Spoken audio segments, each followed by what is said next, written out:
TechNet Saturday at 7 p.m. W5FC.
W5FC.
When is Skynet?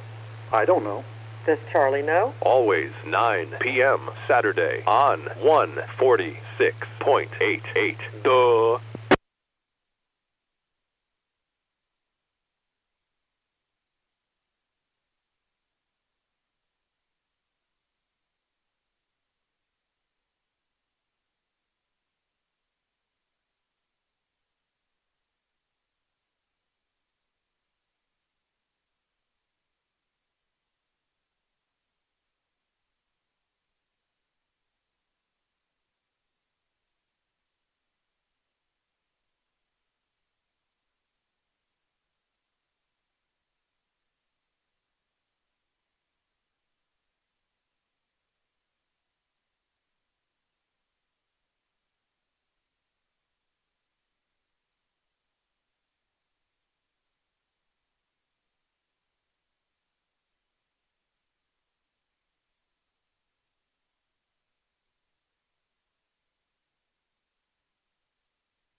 Mr. Chairman, I need to make myself very clear. If we uplink now, Skynet will be in control of your military. But you'll be in control of Skynet, right? That is correct, sir. Skynet.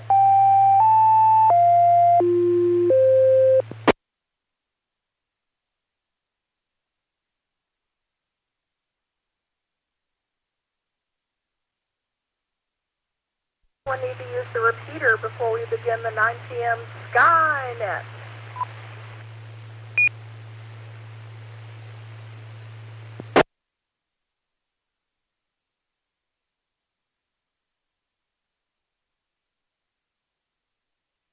This is KF5 PDS. My name is Billy, and I'll be your net control for this session of the DARC Skynet.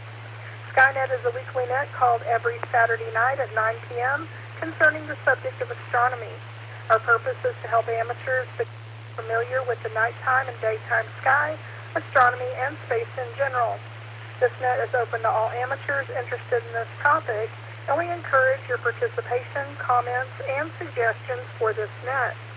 Stations with priority or emergency traffic may enter the net at any time by using the pro sign, break, and your call sign.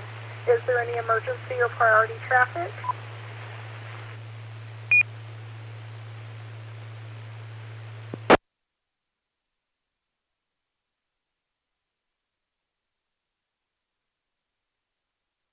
This is a directed net. Please do not transmit without direction from net control. That would be me. And stations are reminded to ID at the end of your transmissions. Weekly net operates on 146.880 megahertz with a TL tone of 110.9. Check-ins via Echo Link are also possible using the W5-R station ID or Echo Link node 37247. Tonight's topics, astronomy charts, pictures, audio-video links are available online. www.w5fc.org right now for the complete list. And remember to tell others about this popular net. All amateur operators are welcome. You need a member of any amateur radio club to participate. The net is 90 minutes long and is structured in several parts. General announcements, Texas Astronomical Society of Dallas events, where and when you can look through a telescope, National Space Society discussion topic of the evening, Was Up, space exploration and space history, installation of the week, space launches of the week, recent astronomical discoveries, visible satellite passages over the next couple of days, astronomical Q&A, and our 73 round. All amateurs licensed to transmit once here are invited to check in. So this time I'll turn the net over to my alternate net control, Tom, KE5ICX. If you'll do the check-in honors, please, from KF5 PDS.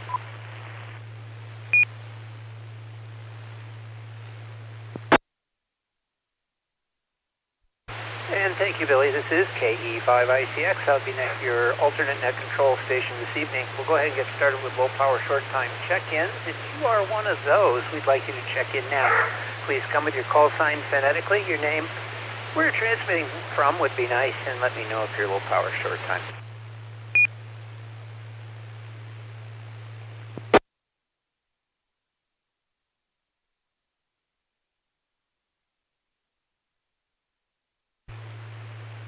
Kilo 5, Mike Charlie Delta, Cody in Dallas, low power.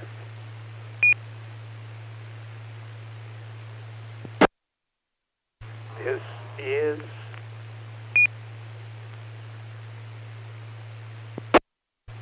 Whiskey Bravo number 4, Mike Foxtrot India, WB4MFI, Ted Dallas, low power, Ohio State 10, Notre Dame 7.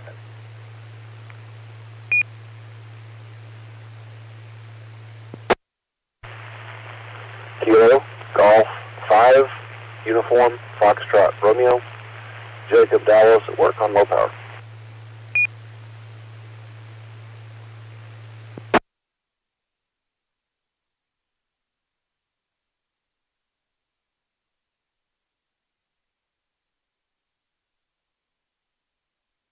Okay, we're off. I've got K5MCD, Cody in Dallas, low power. I got WB4 MFI, Ted in Dallas. Low power is OSU winning, or leading right now. And KG5 UFR, Jacob in Dallas, low power. Any other low power short time stations?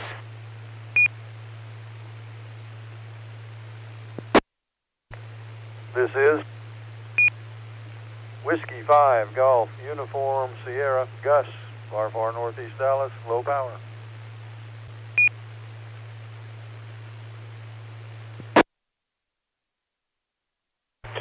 Five Golf Romeo Hotel, far away, mobile, heading to Dallas.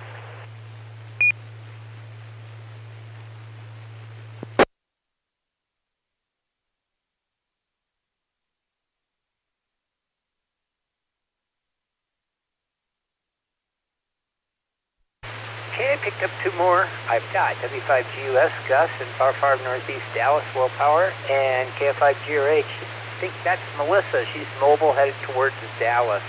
I'll go ahead and pause now. Any of you who are now checked in, if you have anything for the net you would like to bring now, please come with your call.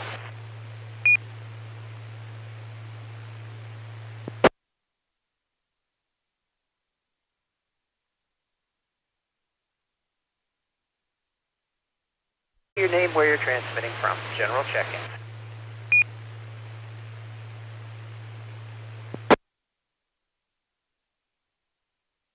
Kilo India 5, Uniform Juliet, Dustin, Dallas.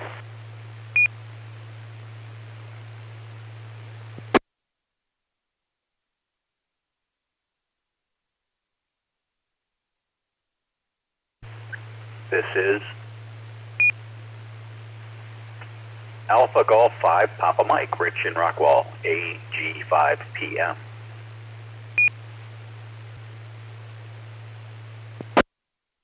Whiskey Bravo 5, Oscar Zulu Lima, Brenda in Dallas. Kilo 5, Juliet, Delta, Whiskey, Opal, Plano.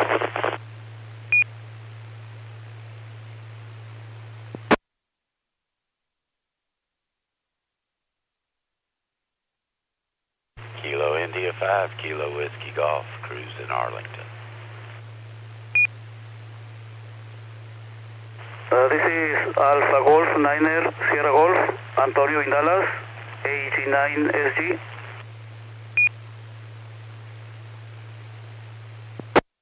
Kilo, Foxtrot 5, Zulu, Bravo, Lima, Bill, Farmers Branch. This is Kilo Golf 5, Echo, India, Uniform, David, St. Paul, Texas.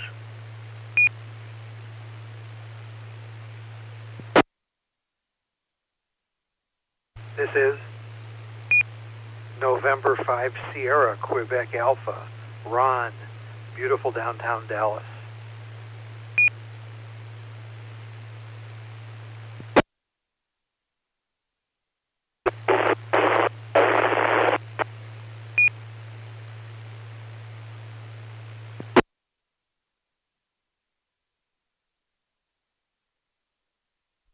Okay, let's hold up there. I'll get everybody checked in. I got KI5UUJ, Dustin somewhere, but I got you checked in. AG5 PM, Rich in Rockwall, WB50ZL, Brenda in Dallas, K5JDW, John, a little weak, but I hear you over in Plano and Mobile. KI5KWG, Cruz in Arlington. AG9SG, Antonio, Dallas. KF5ZBL, Mr. Bill, Farmers Branch. KG5EIU, David in St. Paul. And N5SQA, Ron in Dallas. Now, there was another station after that. You were all noise, so I'm going to give you a chance to improve your position or increase power. I'll take another round of check-ins. If you'd like to join us, please come with your call sign phonetically, your name, where you're transmitting from.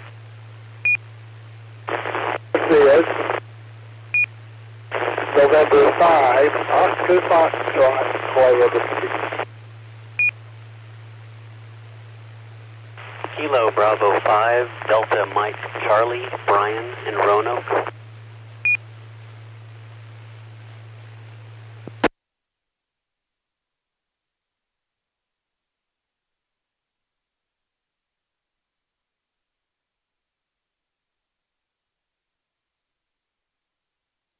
All right, we picked up N5OF, Clay in Mesquite. I think you were the weak station, Clay. It sounded like you. I now have you checked in. KB5DMC, that's Brian, over in Roanoke. Anyone else over the air who would like to join us, please come with your call sign, your name, where you're transmitting from. Kilo Charlie 5, Mike Papa Oscar, Jamie, North Dallas.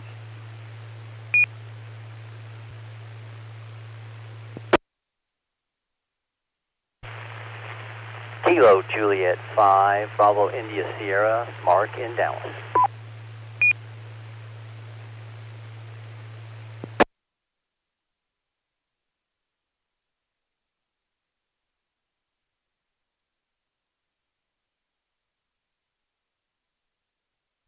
We picked up two more. I've got KC5MPO, Jamie in North Dallas, and KJ5PIS, Mark in Dallas. I'm now going to move over to Echolink. It's a little light over there, but I'll take check-ins from there. If you'd like to join us on Echolink, please come with your call sign, your name, and where you're transmitting from. I will give you extra time.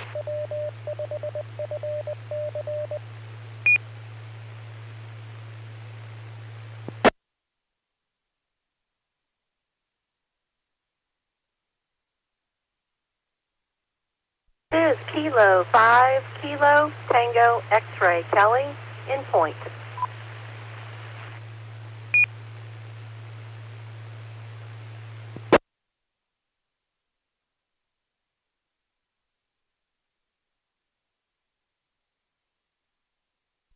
Kilo Golf 5, Bravo Zulu, Whiskey, J, no weather.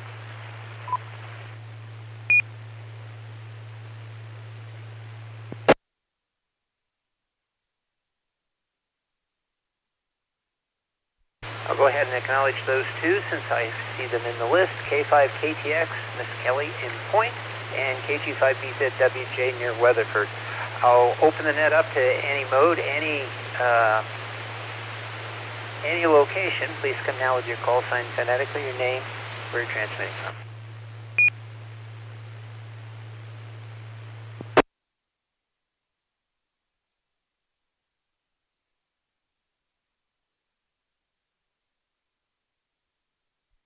All right, Miss Billy, we have 22 check-ins so far. Back to you, KE5ICX.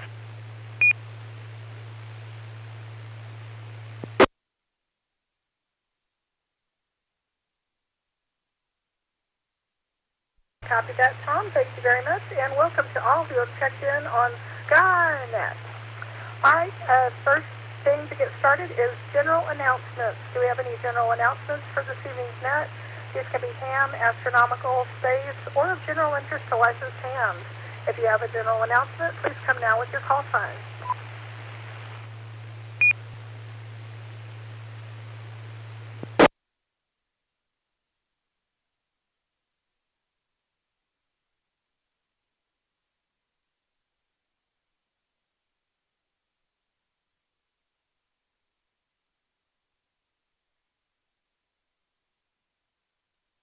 Hearing any announcements, so I'll go ahead with some of my own.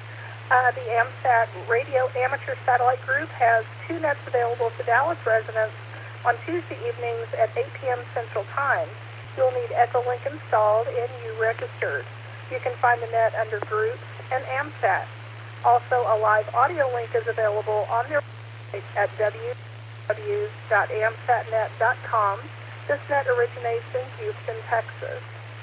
The Dallas AmSatNet East, Dallas-Fort Worth, Texas, is every Tuesday at 8 p.m. on this repeater, 146.880 megahertz, with a PL tone of 10.9.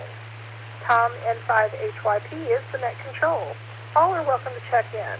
First Tuesday of the month is the DARC Club Night, so no AmSat East on that night.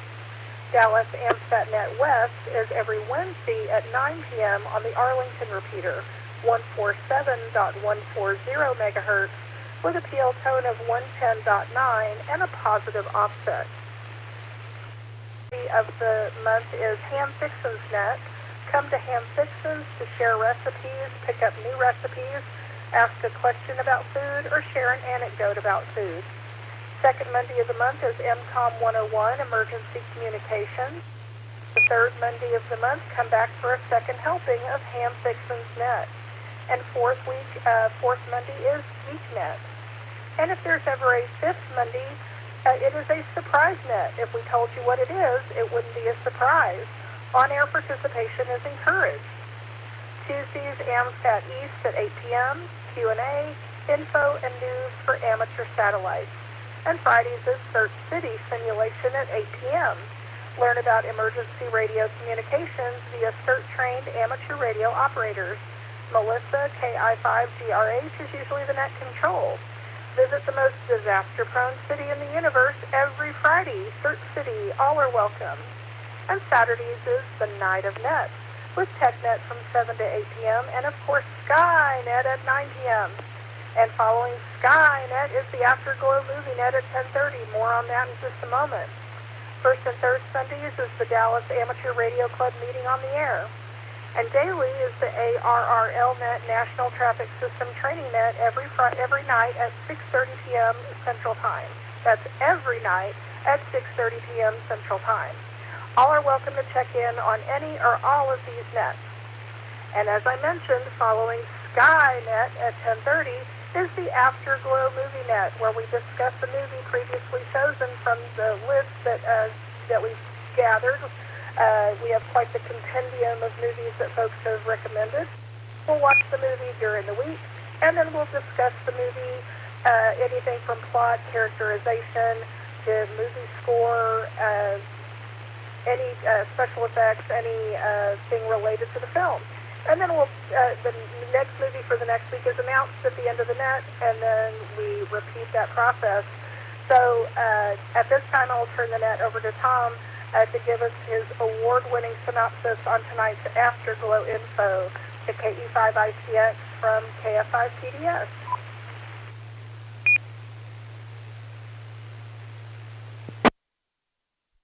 Thank you, Billy, and this is KE5ICX again, and here it is, my award-winning and highly accurate synopsis for tonight's movie. Bill watched the movie in his VR goggles and realized he'd been taken for a ride.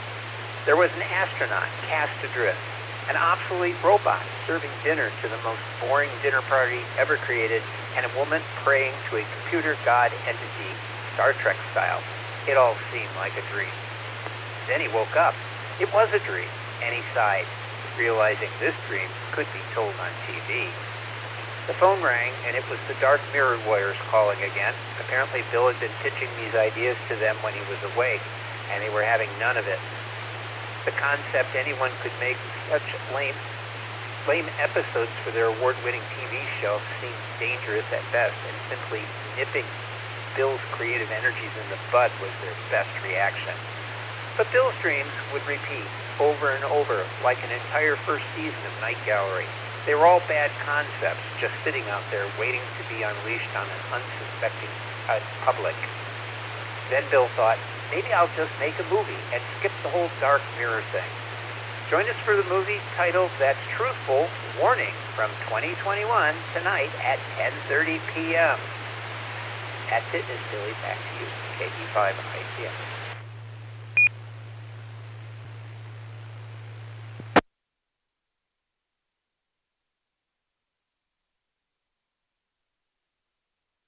Thank you very much, Tom. And you can keep up with all GARC events, nets, and activities by going to the club website, w5fc.org. All right, next up is Texas Astronomical Society of Dallas events, where and when you can look through a telescope. So at this time, I'll ask if anyone has any information about the Texas Astronomical Society of Dallas. So please come now with your call sign.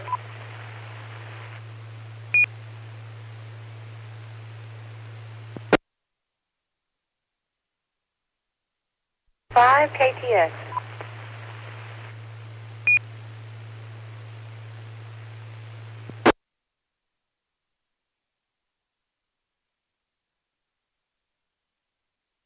KTX, Kelly, good evening.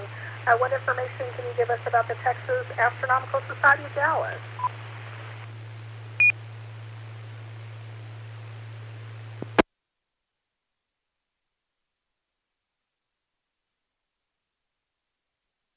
Hey, Billy, this is K5KTX.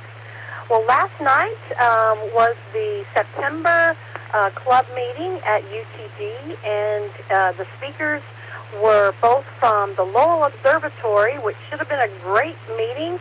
Unfortunately, I had to miss it because I was working, trying to play catch-up from my vacation the week before. So anyway, the next TAS Club meeting is going to be on Friday, October the 27th, and the meeting will be held at 7:30 p.m. in person at the University of Texas at Dallas, and will also be held on Zoom if you're a club member.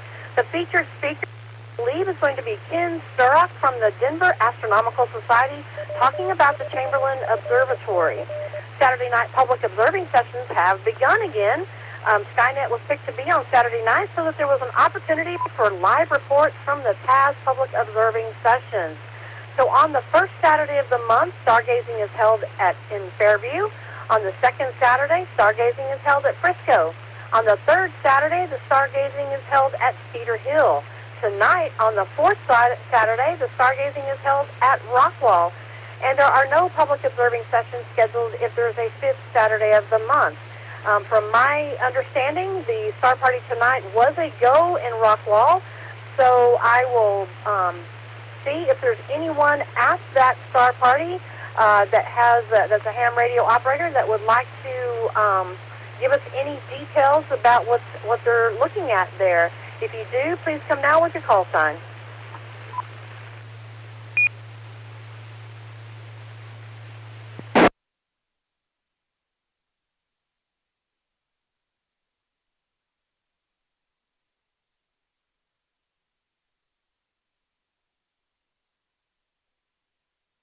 Well, not hearing anyone, so if you're interested in attending any of those are free and open to the public.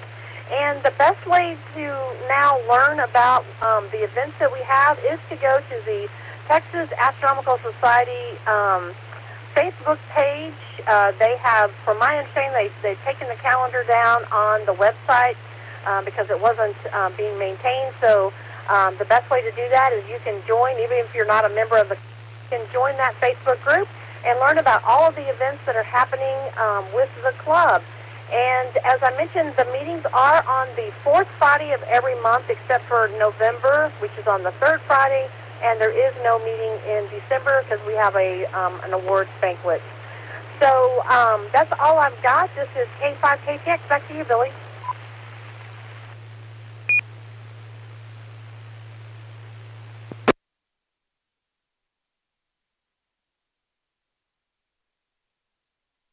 Thank you so much, Kelly. All right, next up is National Space Society events and activities. I hear Bill N5BD checked in. If so, come now with your segment on National Space Society.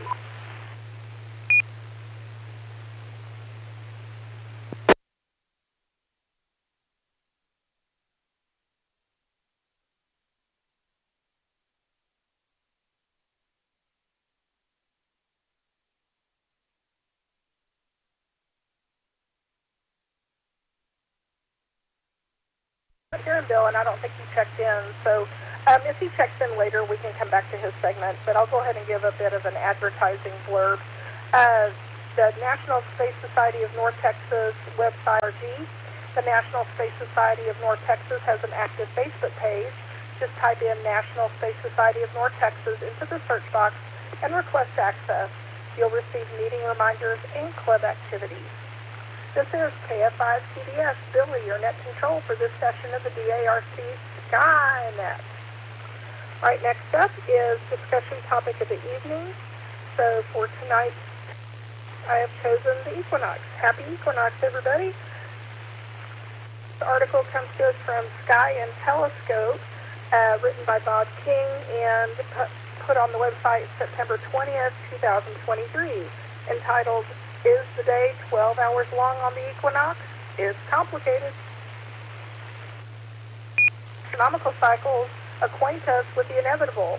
That's what I'm thinking right now as we approach the first official day of fall, or spring in the southern hemisphere, also known as the autumnal equinox.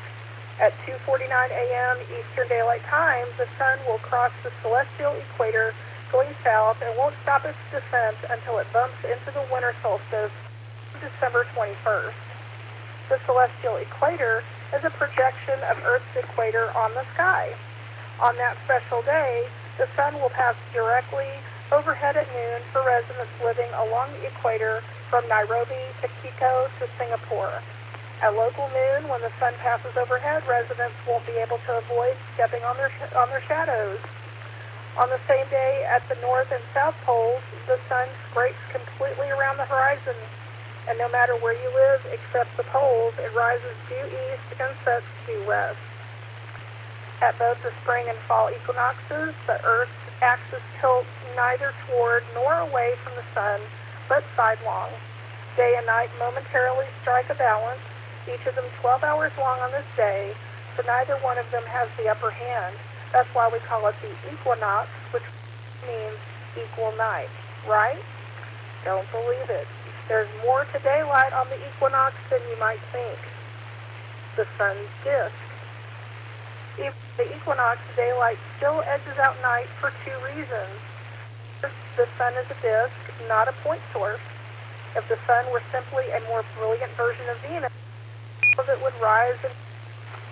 Instead, sunrise is defined as the moment when the sun's upper edge breaches the horizon. Since the solar disk is about a half a degree in diameter, its full disk takes between 2.5 and 3 minutes at mid-latitude to clear the horizon. Similarly, sunset is the moment the trailing limb finally touches the western horizon. That adds another 2.5 to 3 minutes of sunshine at day's end. The result is a total approximately 5 to 6 minutes of additional daylight. By the way, this is true for every day of the year, not just on the equinox. One approaches the Arctic at the time of the fall equinox, the sun's angle of ascent becomes shallower and shallower. In Alert Nunavut, the northernmost continuously inhabited place in the world, it takes more than 16 minutes from the moment of sunrise until the sun clears the eastern horizon. At the equator, the opposite extreme, the sun rockets straight up from the due east horizon and extricates itself in just over 2 minutes. Adding to the complexity is the fact that Earth has consider atmospheric refraction, in which light rays are bent when they pass from a less dense medium, outer space, into a more dense medium, Earth's atmosphere. A familiar example is the broken straw sticking out of a glass of water.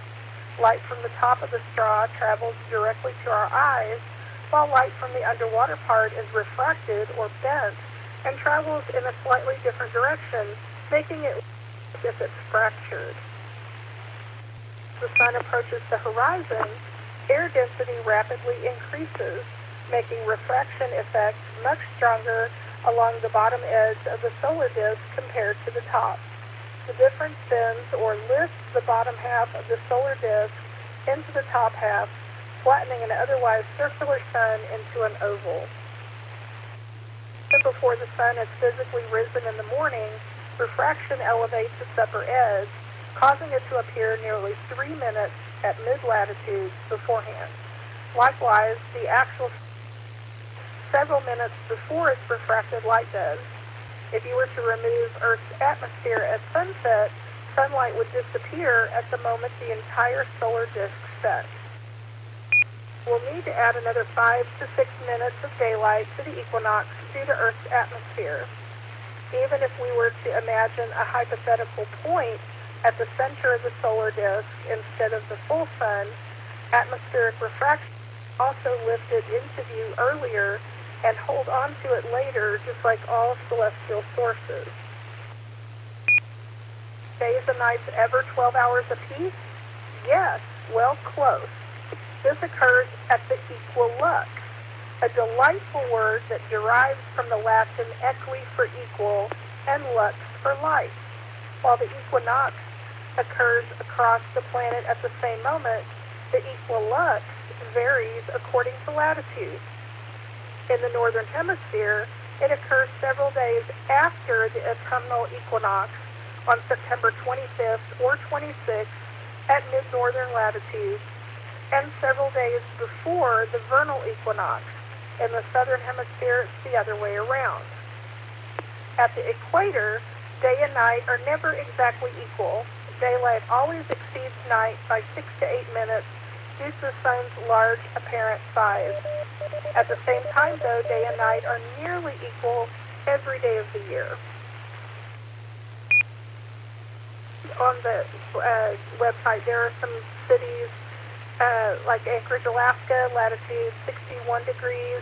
The approximate date of equilux is September 25th.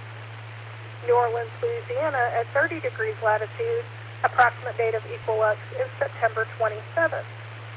And San Jose, Costa Rica, at 10 degrees latitude, their approximate date of equilux is October 4th. And Quito, Ecuador, at 0 degrees latitude, approximate date of equilux is never. The equilux concept is great in principle. A perfect balance of day and night isn't possible for many locations because daylight is decreasing at the rate of 2 to 3 minutes per day, not minute by minute. For that reason, day and night lengths often differ by about a minute. For example, in Detroit, the equilux occurs on September 25th, when the time between sunrise and sunset is only about 13 seconds shy of 12 hours. In Phoenix, it occurs on the same day, but daylight is a little more than a minute longer than night. Isn't splitting hairs fun? Equinox is a happy time to be a night sky watcher. Insects retreat, and evening temperatures are cool and pleasant. Stand under a dark sky before 9 o'clock is a joy. During the summer, many of us start observing at the very time we should be getting to bed. These chances occur because of Earth's tilted axis. As the sun hastens south, the curtain of darkness drops incrementally earlier. Before you know it, the insatiable night will make sunshine a prized commodity. Happy equinox and equilux indeed. So, again, this article is from Sky and Telescope by Bob King. Is the day 12 hours long on the equinox? Is complicated.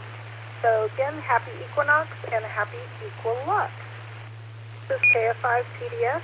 Billy, your next control for this session of the DARC Skynet.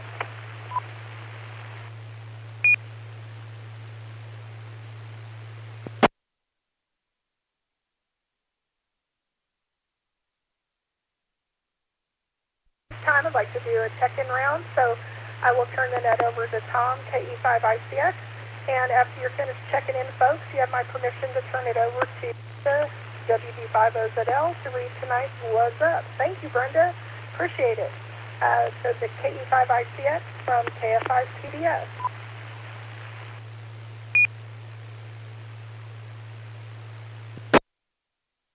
Thank you, Miss Billy. And we'll go ahead and get started with additional check-ins. If you'd like to join us this evening and you haven't done so already, please come with your call sign, phonetically your name, where you're transmitting from.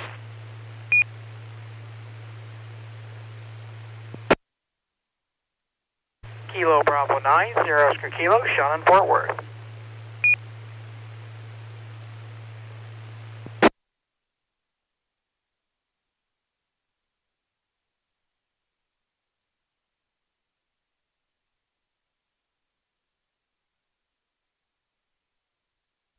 Okay, we picked up one. We got KV9SOK, Sean over in Fort Worth.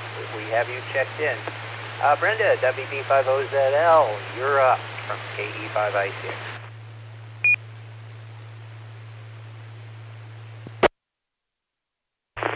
Thank you. All right, slide number 1, please, slide master. This is Evil Chaz, better known as Brenda, WE50ZL. I didn't write that, someone else did. We call this segment of Skynet Was Up because it's about what is going on astronomically over the next couple of weeks. Slide number 2. The first quarter phase of the moon was on September 22nd. So, the current phase of the moon is a waxing gibbous. September 27th, the moon is at perigee, which is the point the moon is closest to the Earth at a distance of 359,911 kilometers. On September 29th, the moon will be full.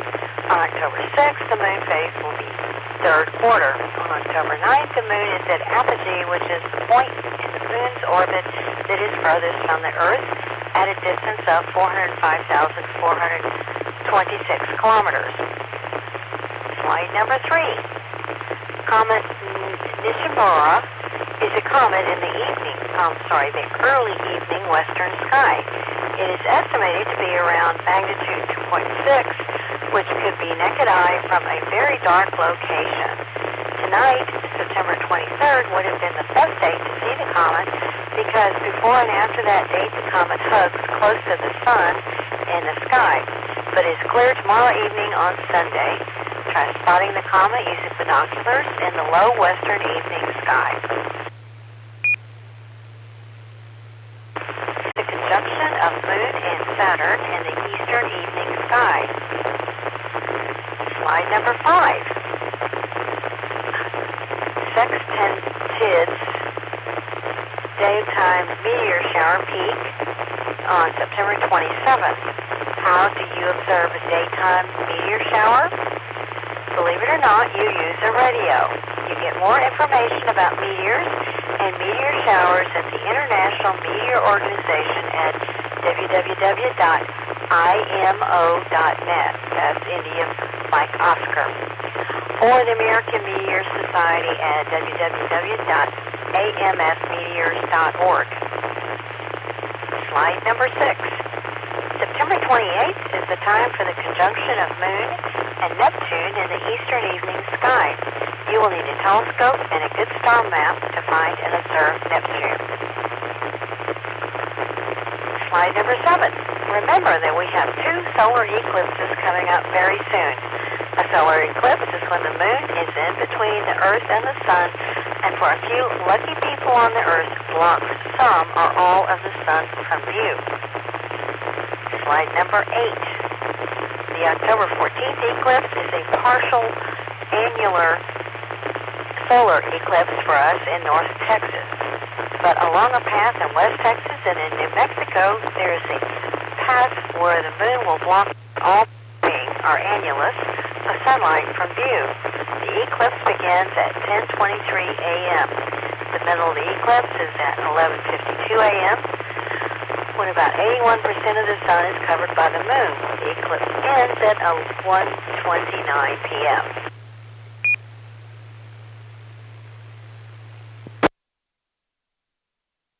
Slide number 9. On April 8th, 2024, is a total solar eclipse for us in North Texas. From the Brookhaven campus, the sun will be completely blocked out for about 3 minutes and 20 seconds between 1:41 and 1:44 p.m. During that time, called totality, you will be able to see stars in the sky just like it were evening twilight. The next total solar eclipse visible from North Texas will be on July 9th, 2317. So this total solar eclipse is a very big deal since it only happens about once every 300 years in North Texas. This is Whiskey Bravo 5, Oscar Zulu Lima, and this is Skynet. Slide number 10. The next TAS Club meeting will be on Friday, October 27th, 2023, and the meeting will be held at 7:30 p.m. in person at the University of Texas at Dallas and also be held on Zoom. The featured speaker will be Ken Sturoff from the Denver Astronomical Society, talking about the Chamberlain Observatory. Saturday night public observing stations have begun again. Skylight was picked to be on Saturday night, so that there was an opportunity for live reports from the TAS public observing sessions. On the first Saturday of the month, the stargazing is held at Fairview. On the second Saturday, the stargazing is held at Frisco. On the third Saturday, the stargazing is held at Cedar Hill. Tonight, the fourth Saturday, stargazing is held at Rockwall. There are no public observing sessions scheduled for the fifth Saturday of the month. So do we have a ham radio operator at the stargazing that would like to make a report?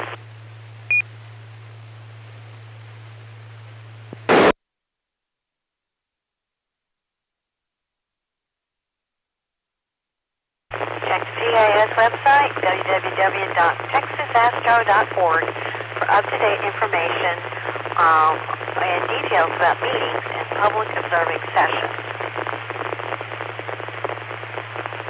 Slide number 11.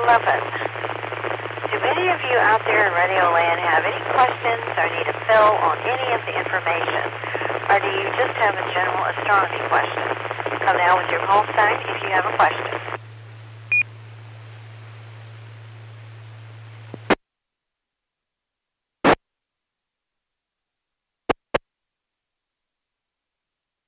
Slide number 12. So as the moon waned 2 weeks ago, so do these words for this segment of Skynet. Stay safe, keep well, pray for our world. It's the only one where humans live. Until next week, actually I'll be doing another Skynet segment in a few minutes. And keep looking up so you know what's up. This is WB50ZL, and back to our net control.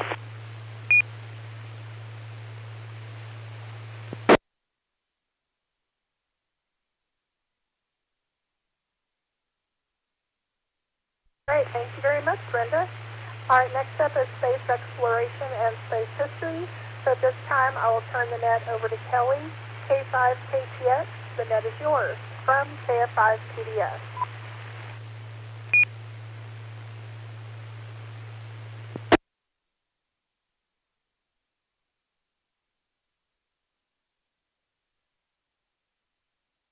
Again, Billy, this is K5KTX. Well, tomorrow is the big day for OSIRIS-REx. In preparation for the return of the asteroid sample capsule, NASA's OSIRIS-REx engineers slightly shifted the spacecraft's trajectory on September the 17th to refine the landing location of the capsule, which the spacecraft will deliver to Earth tomorrow, September 24th. The spacecraft briefly fired its thrusters to change its velocity by 7 inches per minute relative to Earth. This final correction maneuver moved the sample capsule's predicted landing location east by nearly 8 miles to the center of its predetermined landing zone inside a 36-mile by 8.5-mile area on the Defense Department's Utah Test and Training Range. Last Sunday's maneuver was a tweak of a critical maneuver on September the 10th, which set the spacecraft on course to release its sample capsule with rocks and dust from asteroid Bennu from 63,000 miles above Earth's surface this weekend.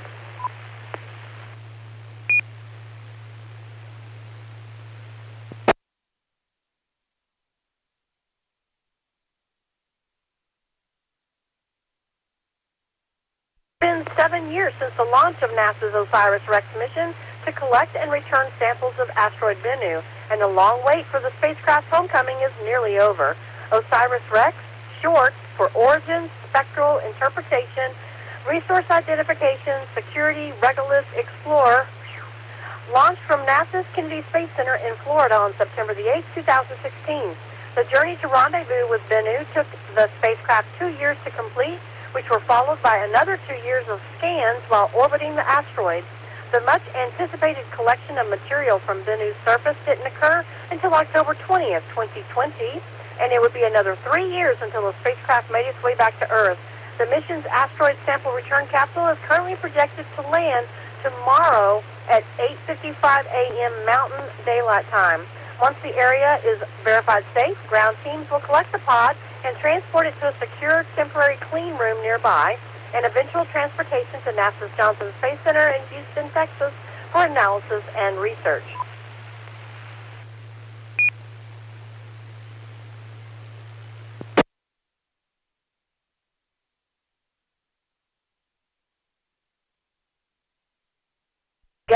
No-go meeting will be held early Sunday morning to determine whether to proceed with the morning's landing and initiate the separation command for OSIRIS-REx to release the sample return capsule. Assuming a unanimous go polling from team operators, OSIRIS-REx will release its asteroid sample container at precisely 4:42 a.m. Mountain Daylight Time. It will be a little over 4 hours between then and the capsule's touchdown in Utah. From there, the return pod, which doesn't include any type of maneuver controls, will be on a ballistic trajectory for its landing. The OSIRIS-REx spacecraft will continue onward, soon after firing its thrusters to put the probe on course for a new target, the asteroid Apophis. The OSIRIS-REx mission will then change name to OSIRIS-APEX, short for OSIRIS-Apophis Explorer. And the surveyor will begin a 6-year journey to Apophis, where it will remain in orbit for up to 18 months.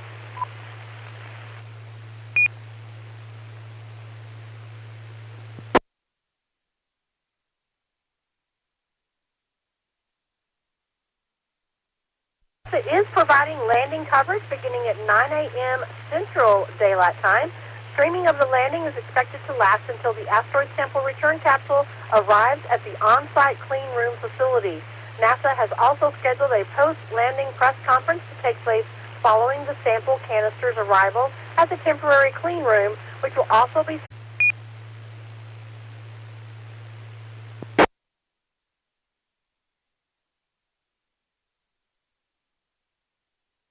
in space history for this past week.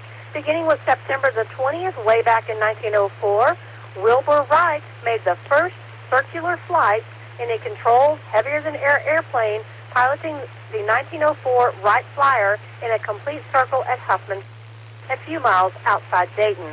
The flight lasted 1 minute, 36 seconds, and covered 4,080 feet. Also on September the 20th, 1963, President John F. Kennedy gave a speech at the United Nations urging the United States and Soviet Union to cooperate in exploration of the moon. Space offers no problems of sovereignty. Why, therefore, should man's first flight to the moon be a matter of national competition? This was one of several offers of cooperation in human spaceflight made by President Kennedy to his counterparts in the Soviet Union.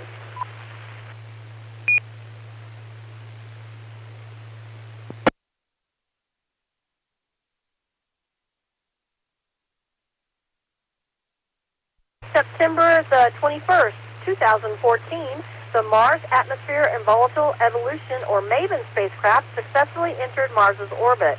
MAVEN is the first spacecraft to explore the upper atmosphere, ionosphere, and interactions with the sun and solar wind on Mars. Studying the atmosphere of Mars will allow scientists to understand the Martian climate. The ultimate goal of sending MAVEN to Mars is to further understand the planet's atmosphere so that we can send humans to the red planet.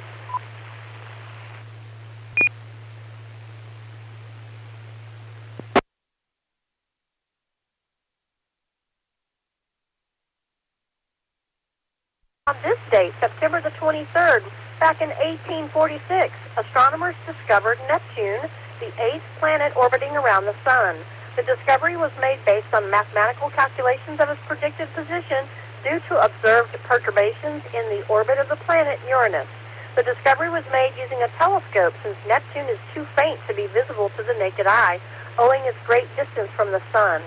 In retrospect, following its formal discovery, it turned out that several astronomers, starting with Galileo Galilei in 1612, had observed Neptune too, but because of its slow motion relative to the background stars, did not recognize it as a planet.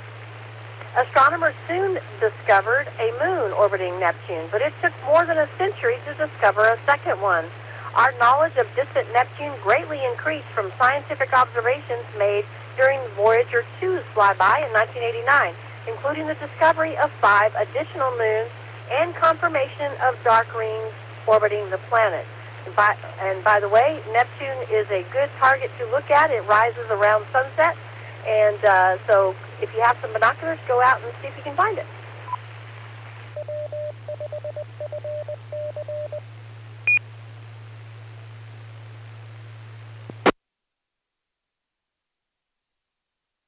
Also, date, September 23rd, 1969, Neil Armstrong, Buzz Aldrin, and Michael Collins donned sombreros and ponchos in Mexico as they were greeted by a crowd of thousands eager to see and meet the astronauts. Jetting around the world as part of the Giant Step Apollo 11 Presidential Goodwill Tour, the crews made their first stop in Mexico City.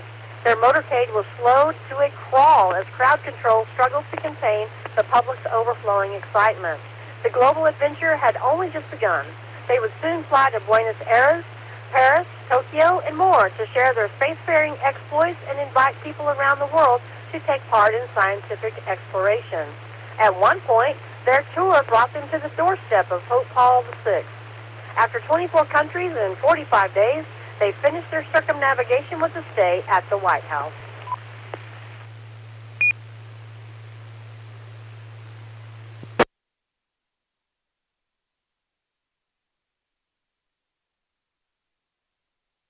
Finally, this past week, we have a number of astronauts who were celebrating birthdays. Starting with September the 17th, 1930, we have 2 astronauts. One, Thomas Stafford, who was on missions Gemini 6A, Gemini 9A, Apollo 10, and the Apollo-Soyuz test project. Also on that date, Edgar Mitchell, who was on Apollo 14. Also September 17th, 1943, Samuel Durant, who was on Space Shuttle missions STS-35 and STS-67. September the 18th, 1944, Charles Veitch, Space Shuttle missions STS-39 and 52. September the 19th, 1957, Richard Linehan, who was on Space Shuttle missions STS-78, 90, 109, and 123. September 19th, 1965, Sunita Williams, who was on Space Shuttle missions STS-116 and 117 as part of Expedition 1415.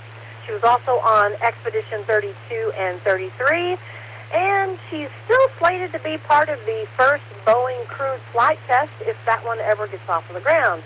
September 19th, 1987, one of our newest astronauts, Kayla Barron, who was on SpaceX Crew 3 Expedition 66 and 67.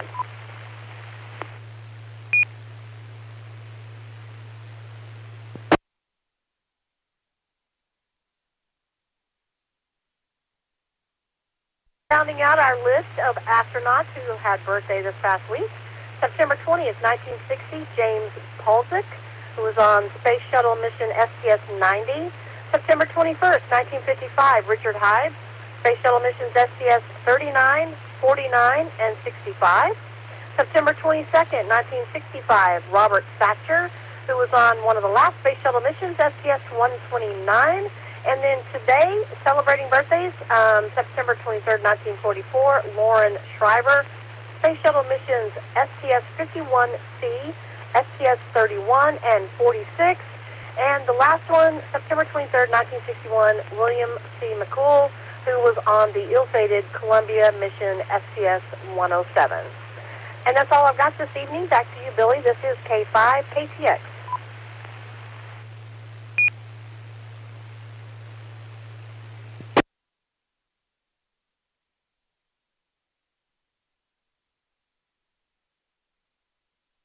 Great, thanks very much, Kelly. This is KF5 CDS, Billy, your net control for this session of the DARC Skynet.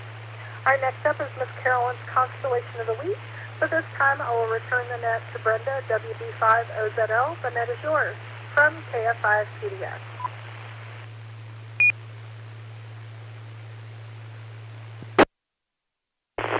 Thank you, Billy. This is Evil Chaz again, WB5OZL. Flight number 13. Miss Carolyn's constellation of the week is named in honor of a silent key, Carolyn, KC5OZT. Carolyn contributed to Skynet each week, almost from its beginning in 2012 until May 2019, with a detailed look at one particular constellation each week. Since there are about 52 easily visible constellations seen in Texas throughout the year, out of the 88 total constellations, so Miss Carolyn covered the entire sky as seen over North Texas in a year. In her honor, we have continued that tradition of a constellation per week and named a segment after her. Miss Carolyn's constellation of the week this week is Capricorn the Sea Goat.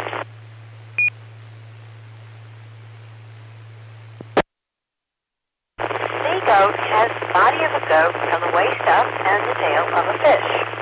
It's a very unusual creature, even for mythical standards, because the two halves don't seem to make a whole lot of sense all together. Goats are designed to climb steep and rocky cliffs, while fish are designed to move smoothly through water. Neither half complements the other. In fact, they make it almost completely a completely impossible creature altogether. Capricornus is the 40th biggest constellation of 414 square degrees. Even though Capricornus is the second faintest constellation in the sky after Cancer, it is associated with myths and images that go way back to the 21st century BC.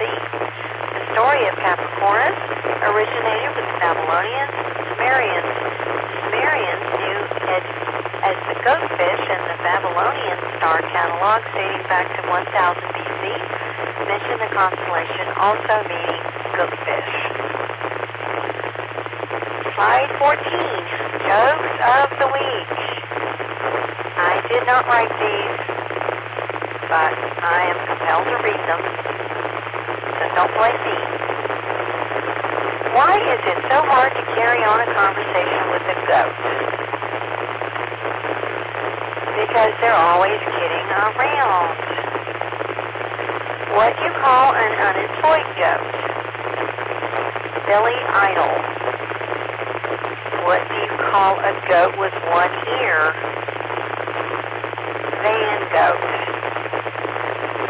What do you call a goat on a mountain? Hillbilly. What do you call a goat playing the piano? Billy Joel. And what do you call a goat that knows martial arts? Karate Kid.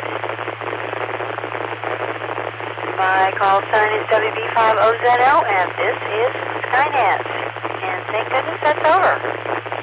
Slide number 15. Deneb Al-Gedi, Delta Capricorni. Deneb Al-Gedi is Arabic for the tail of the goat. It shines at a magnitude 2.82 and is about 50 light years away. Its spectral type is A7. A-type stars are generally blue-white in color. Since Delta is an A7 star, it is much more white in color than blue. It is slightly variable due to the fact that it is an eclipsing binary star with a period of just over a day. Al-Gedi is a white visual double star. The brightest star is Alpha 2, which shines at magnitude 3.56. And the fader star is Alpha 1.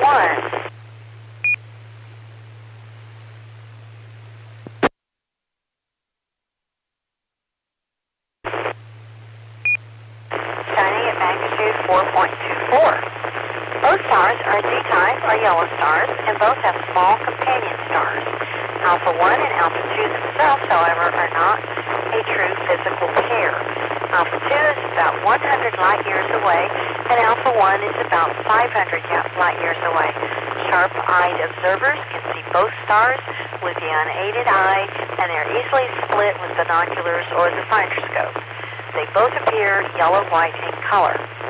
In Burnham's Celestial Handbook, Robert Burnham Jr. writes, about 4 degrees northeast from Al-Gedi, near Mu Capricorni, is a spot where the planet Neptune was first detected by J. Gall in the Berlin Observatory, September 25, 1846. Among the mythology associated with Capricornus is the Roman legend that Capricornus was one of Neptune's offspring.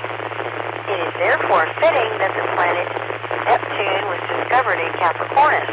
This fact may have had some influence on why the name Neptune was chosen for the 8th planet, but this has not been confirmed. Slide number 16. M30 is a globular cluster discovered by Charles Messier himself on August 3rd, 1764. Messier's small instruments were not capable of resolving the cluster into stars, so he described it as a nebula. It is generally agreed that the cluster was probably first resolved into stars in 1783 by William Herschel, who had much better telescopes at his disposal.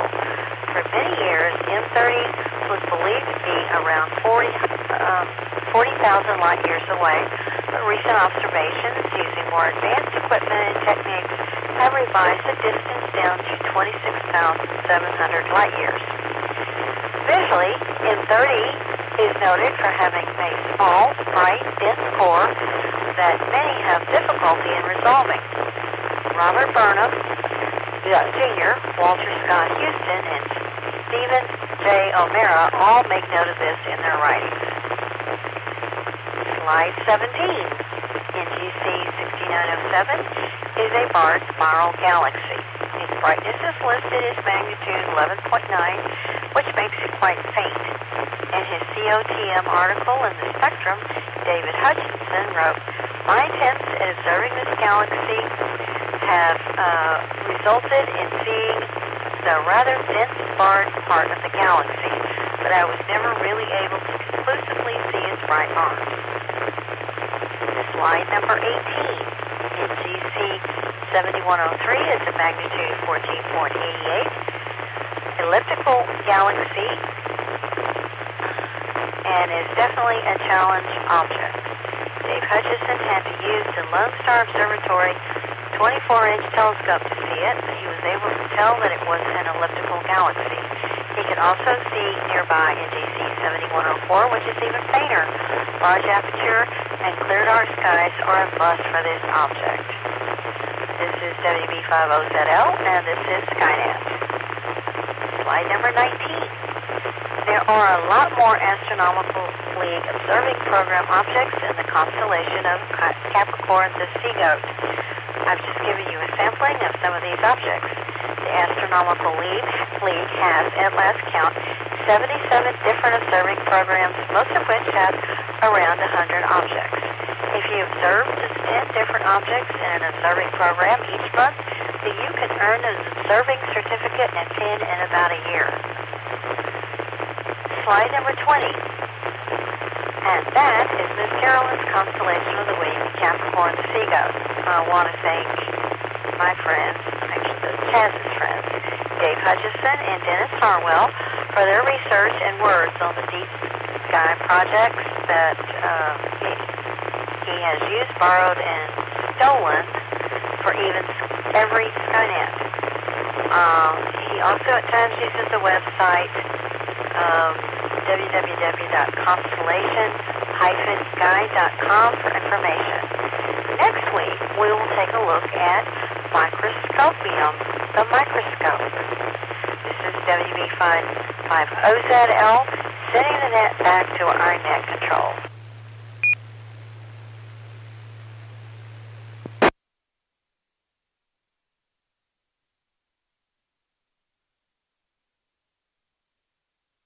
Thank you very much, Brenda. Really appreciate you stepping in and helping out with Chaz's segments tonight. So really appreciate it.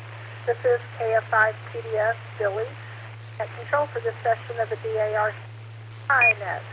At this time, I'm going to return the net over to Tom, KE5ICX, if you'll do a check-in round and see if there's folks that are listening that would like to check in, and then you can proceed to your spaces for this week. So this is the KE5ICX from KF5TDS.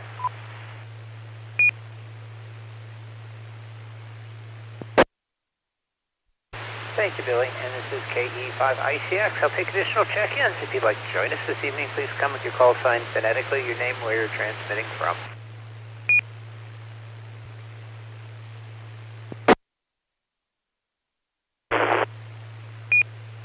Whiskey 5, bacon, lettuce, tomato, W5BLT, Bill, Garland.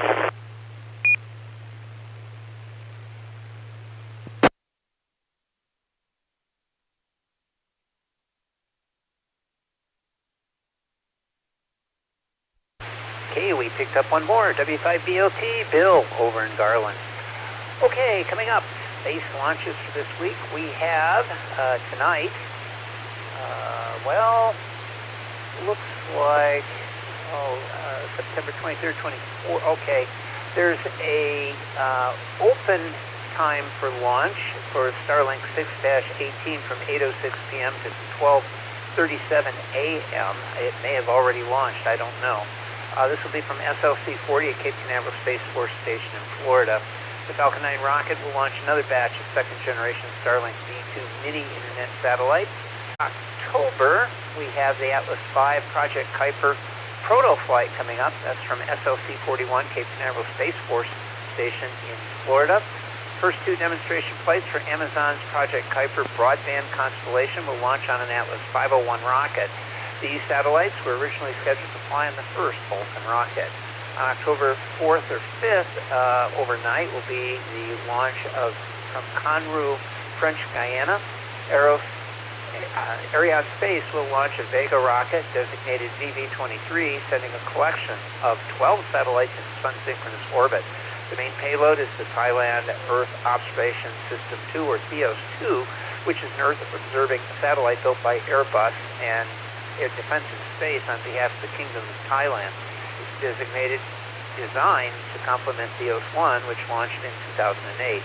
Secondary payload is the Formosat 7R Triton, which was developed by the Taiwanese Space Agency, or TASA.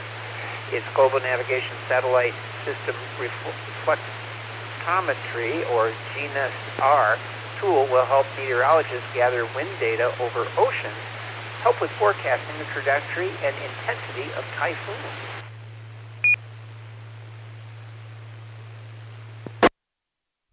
On October 5th will be a Falcon Heavy launch of Psyche from Launch Complex 39A at Kennedy Space Center. The Falcon Heavy rocket will launch NASA's Psyche asteroid mission. The Maxter-built spacecraft will travel to the metallic asteroid Psyche, where it will enter orbit in 2029. This is the first spacecraft to explore metal-rich asteroid, which may be the leftover core of a protoplanet began forming in the early solar system more than 4 billion years ago. Falcon Heavy's two side boosters will return to landing zones 1 and 2 at Cape Canaveral Space Force Station for recovery. The center core will be extended.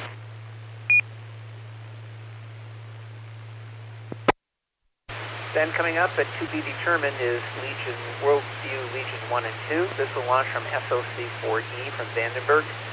The rocket will launch the first pair of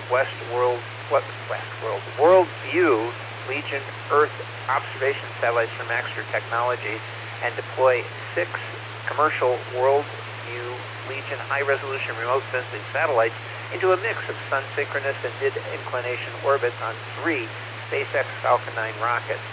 First stage will return to landing zone 4 at Vandenberg. We also have, let's see what else we got. I can do a couple more here. We have also O3B M-Power 5 and 6 from SLC-40 from Cape Canaveral Space Force Station in Florida. The SpaceX Falcon 9 rocket will launch the third pair of O3B M-Power broadband internet satellites into medium Earth orbit for SES Luxembourg. The satellites built by Boeing will provide internet services over most of the populated world, including SES O3B network. Falcon 9 first stage booster will land on a drone ship in the Atlantic Ocean. Then we have another SpaceX CRS-29 launching from Launch Complex 39A at Cape Kennedy. That rocket will launch a Dragon 2 spacecraft on a cargo resupply mission to the International Space Station. The Falcon 9 first stage booster will land on a drone ship in the Atlantic Ocean. The flight is the 29th mission SpaceX conducted under the commercial resupply services contract with NASA. Then we have a United States Space Force 124 launch from SLC-40, Cape Canaveral. The Falcon 9 rocket will launch a mission for the U.S. Space Force and Missile Defense Agency. That's all they're telling us. November 15th will be a Falcon 9 IM-1 launch from Launch Complex 39A at Kennedy. This will be the IM-1 mission with the Nova-C lander built and owned by Intuitive Machines. The IM-1 mission will attempt to deliver a suite of science payloads to the surface of the moon for NASA's Commercial Lunar Payload Services program.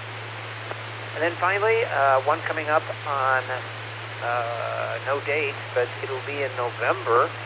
This will be a Long March 2F launch on Shenzhou 17. This will launch the spacecraft with 3 Chinese astronauts to rendezvous and dock with the Chinese space station in low Earth orbit. This is China's 12th crewed space mission and the 6th to the Chinese space station. Crew members have not been announced by China as yet. And that's it from D. Back to net control. This is KE5ICX.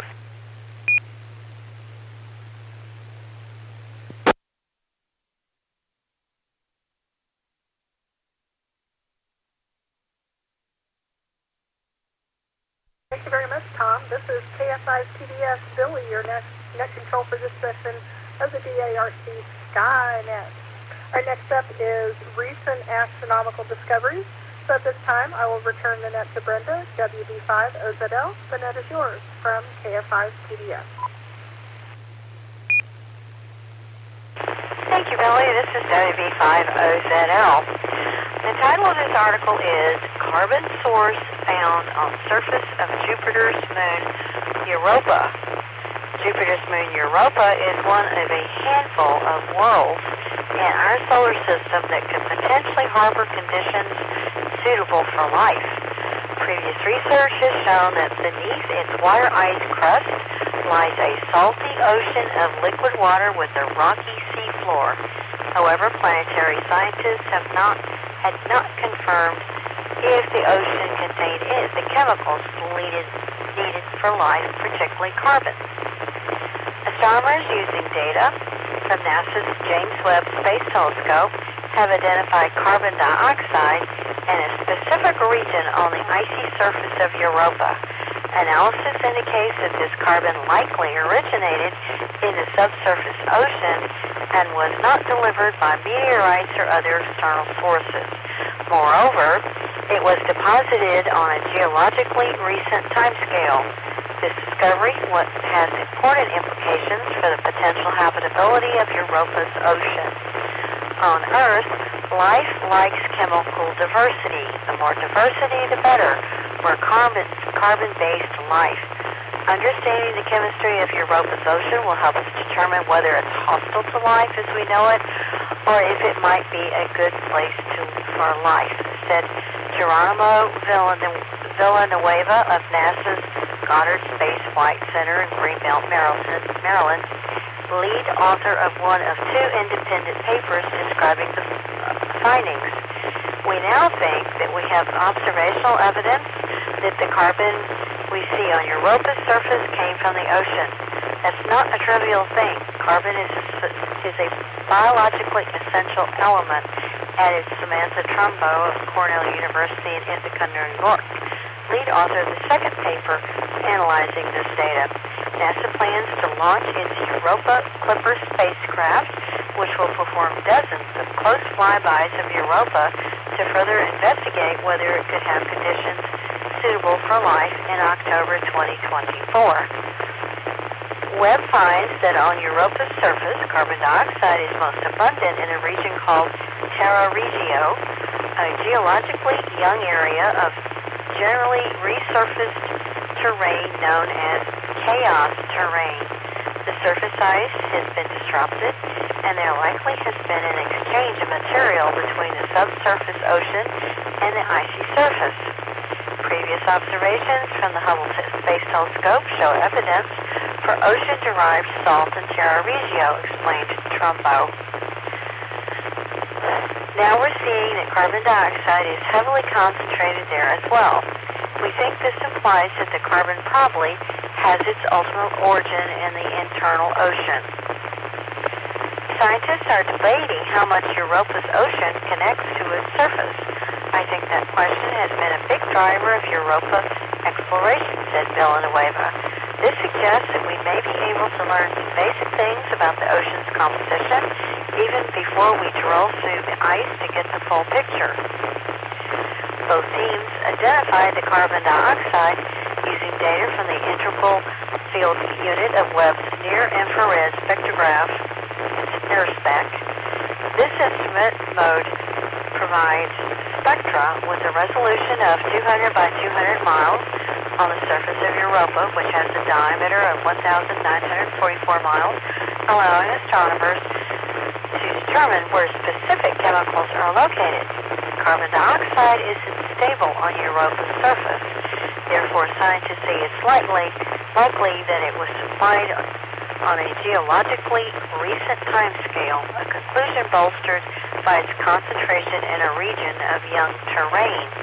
These observations only took a few minutes of the observatory's time, said Heidi Hamel of the Association of Universities for Research in Astronomy, a Webb interdisciplinary scientist leading Webb's Cycle 1 guaranteed time observations of the solar system.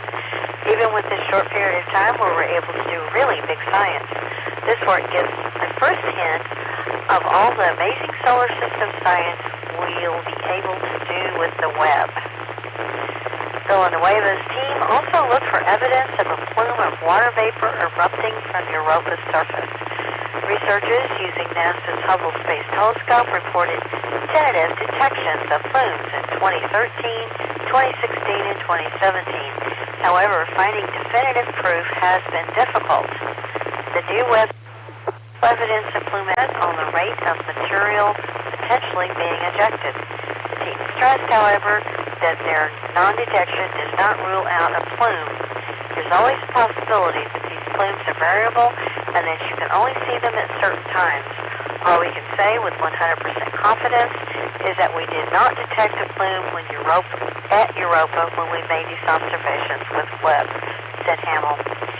These findings may help inform NASA's Europa Clipper mission, as well as ESA's European Space Agency's upcoming Jupiter Icy Moons Explorer, JUICE. Two papers will be published in Science on September 21st. And this was from ScienceDaily.com. Back to net. This is WB50ZL.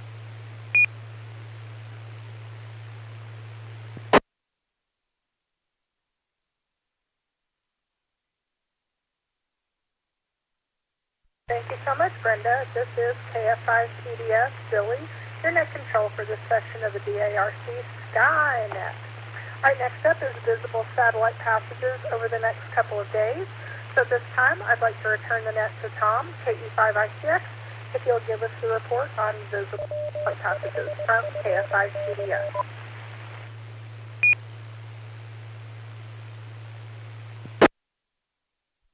All right, thank you, Billy. This is KE5ICX again. Let's see. International Space Station, nada, nothing. I got nothing for you. In fact, all of these are pretty pitiful passes. It may have something to do with the solar system. It's not favorable for any satellites right now. However, I did manage to find a couple that were okay. I've got Tiangong Space Station, we were talking about earlier. September 27th has passed minus 2.3 magnitude. 2032 in the evening out of the southwest, reaches its highest point at 2035 at 68 degrees, and falls into shadow in the east-southwest east at 2036 at 59 degrees. See what I'm dealing with here. September 29th, same thing, minus 1.9 magnitude, 2006 in the evening. It'll reach its highest point at 65 degrees at 2009, and then it'll fall to the northeast at 2111 at 17 degrees. Not so bad on that one. October 11th, there's two passes. The better of the two is at 1939 in the evening. At 1942, it reaches its highest point at 39 degrees, and it'll fall to the northeast at 1945. Let's see. Next up is Envisat. That's all I could find beyond that. Our old reliable, which is polar, large footprint satellite that is no longer in operation, but very big. September 24th has a past 2.8 magnitude at 7:10 a.m. It'll reach its highest point at 5:10 a.m. It'll reach its highest point at 5:15 at 82 degrees, and then it goes into shadow right then and there at 5:15. Then we have September 27th, 3.2 magnitude, 4:57 a.m. It'll reach its highest point at 5:02, and then it too goes into shadow at that same time. So right overhead, and it disappears. Then we have September 29th, 3.1 magnitude. This one's at 5:22 a.m. out of the north. It'll reach its highest point at 58 degrees at 5:26, and guess what? It falls into shadow at its highest point. Then finally, September 30th, past. This one's 3.9 magnitude at 4:45 a.m. out of the north-northeast. It too reaches its highest point at 46 degrees and passes into shadow. And that's it. That's all I got. Back to net control. This is KE5ICX.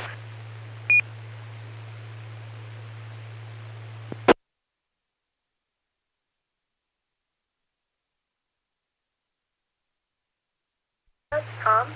All right, we have some time for astronomical Q&A, so if anybody has an astronomical question or like to throw it out to our knowledgeable group, please come now with your call sign.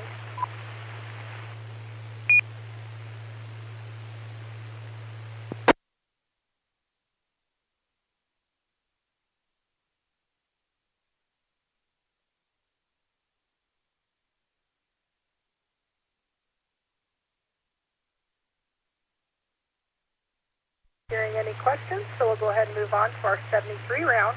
Are there any checked-in stations with any other remarks or questions?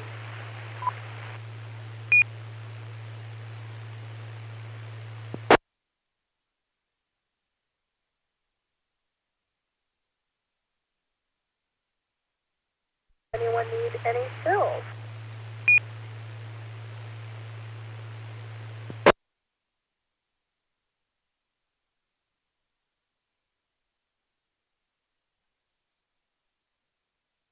Anything. So Tom, I'll throw it back to you one last time. If you'll do a final check-in round, see if there's anybody listening that hasn't had a chance to check in for tonight's count, and then we'll confirm the count and close the net. So this is the KE5ICX from KSI's TDS.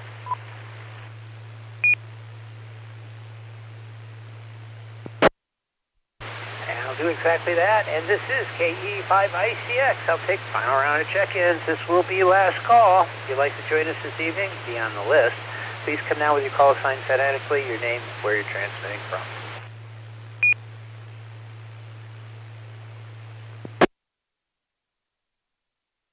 November Victor 5 Foxtrot, Virginia in Fort Worth.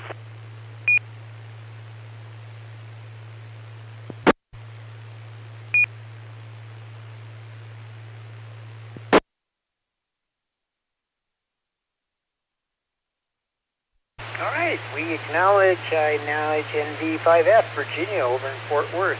So, Miss Billy, we had 25 check-ins this evening, KE5ICX.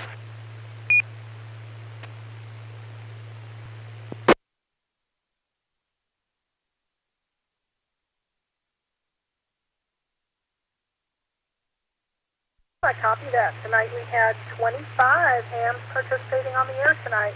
Thank you to all who checked in this evening. We hope you'll join us this week and every Saturday night at 9 p.m. to discuss astronomy, space, and space exploration. On this net, the sky is never the limit. We're always looking for net control stations for this and all the ARC nets.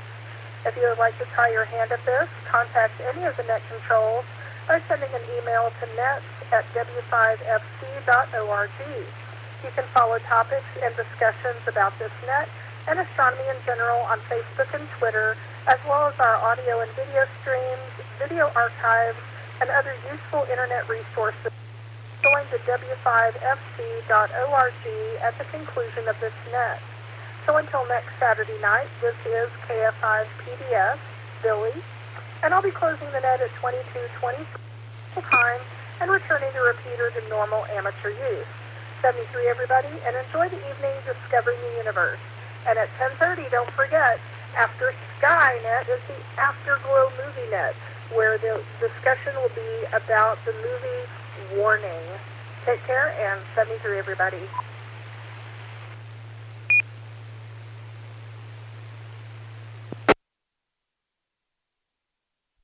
Thank you, Miss Billy. She's absolutely right. We'll be back at 10:30. 10:30 to discuss tonight's movie, A Warning from 2021. Back, so stick around. See you then. KE5ICX.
Normal state.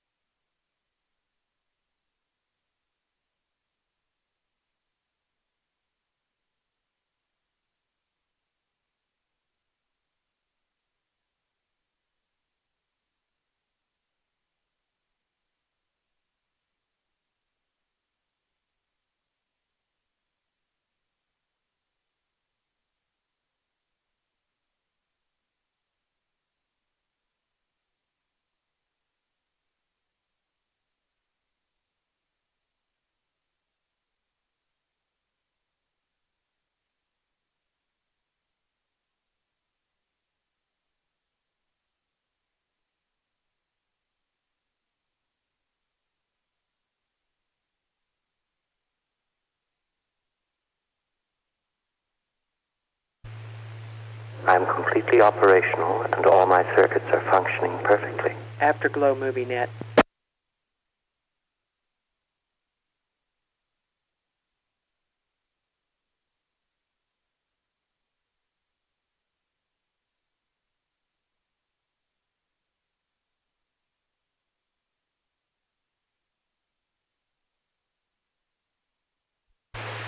Okay, this is KE5ICX again, and it's time for the Afterglow Movie Net. You think you get tired of me? Yeah, you probably already are. Go to bed if you are. I might do that too. Who knows? Okay, tonight's movie is called Warning from 2021.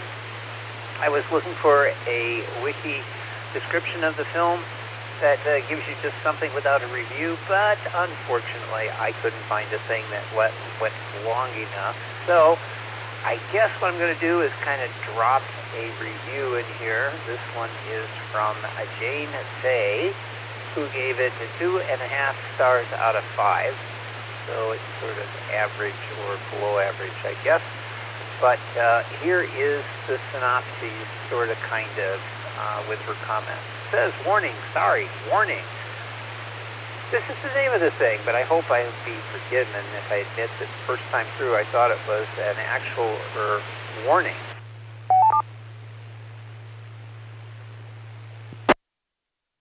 She says, now that I've seen it, I'm inclined to think I was right the first time around, for this is a collection of short sci-fi stories, 4, 5, or 6. It's not entirely clear because the landscape through which they move and the identikit characters that populate them are not sufficiently distinct to make the distinction clear.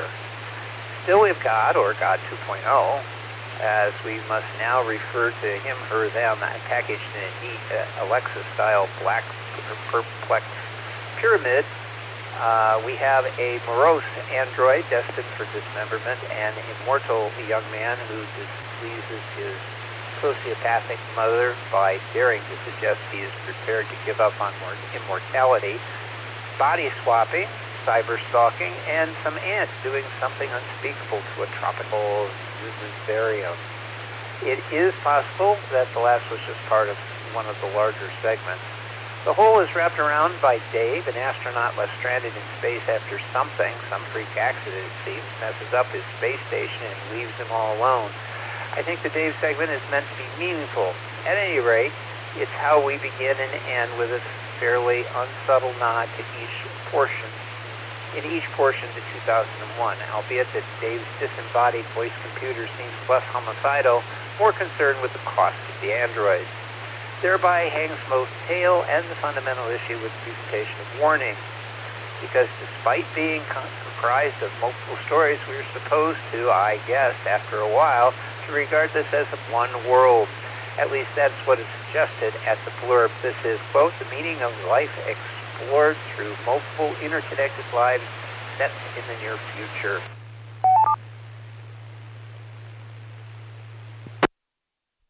She asks, are we really seriously doing films about the meaning of life in 2021? And besides, are they? Like, are they really interconnected? Small thing, but irritating to dependent like me. The opening scene includes disembodied computer voice explaining how androids are super miraculous and very, very expensive. 2 minutes later, in the first of the shorts, we find ourselves in a workshop of an android hired wherein androids appear to be very cheap. so cheap, in fact, that after a period they become disposable, like so many used cars. So which is it, pricey or cheap? Meanwhile, a somewhat naive God 2.0 owner is surprised to find that her personal God not working too well after a reset. So she jumps into her car, which she starts with a key and promptly backs into a car behind her again. Which is it? A world where tech is super duper changing everything? Voice activated and radar enabled AI controlled cars? Or present day with a slightly different range of metaverse products and on offer? This is real because most of the point of good sci-fi lies in the suspension of disbelief, achieved not by realistic technology like warp drive and Star Trek transporters anyone, but a consistency in the creation of a plausible world in which to platform it. Some more than others, but I wasn't convinced they all belonged in the same world. So of course, that was what poor hapless Dave was there to do. One thing to bring them all, and in the darkness find them. It was a valiant effort from writer-director Agata Alexander holding the ring for this Polish-U.S. collaboration, and the comparison will inevitably be made. Black Mirror look-alike, along with the way it consumes a cast of useful and impressive actors, including Annabelle Wallis, Thomas Jane, Alex Pettyfer, Patrick Schwarzenegger, yeah, that Schwarzenegger family member, Alice Eve, and Rupert Everett. Trouble is, I'm not a fan of mini morality tales, nor for that matter Black Mirror. I gave it up on sci-fi with a twist, with a sting in the tail at some point in my teens. So while I'm not saying such films cannot be made, cannot engage or get us thinking, I certainly did not feel the least bit engaged by this. All I was left with was a jumble of disconnection and several different but equally nasty tastes in my mouth. To be honest, if I want to feel that bad, I just read the news.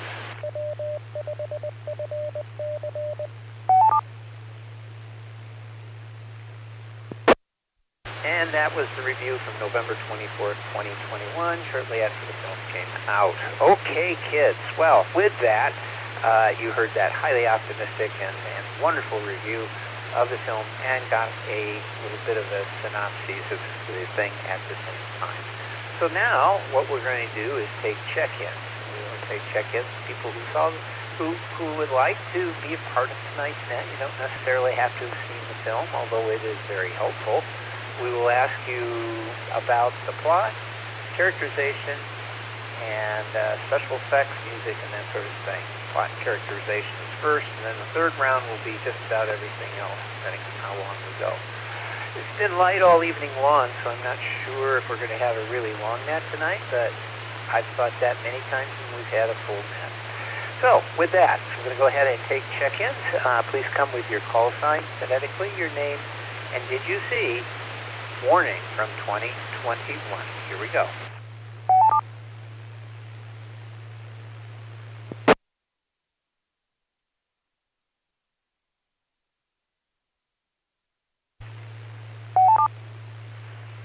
Whiskey 5, bacon, lettuce, tomato, W5BLT, Bill, in Garland.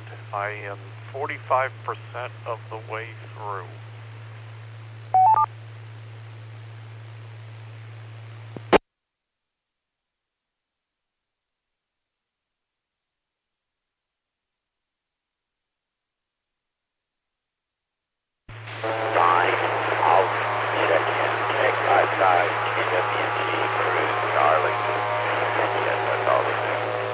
Anyone else, please come down. That was a great double. N5SQA, in and out. Good evening, Tom.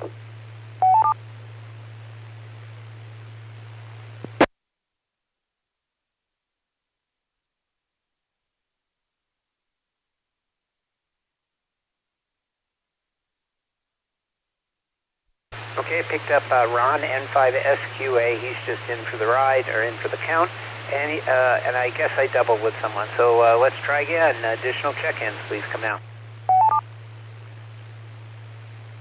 Kilo India 5, Kilo Whiskey Golf Cruise in Arlington.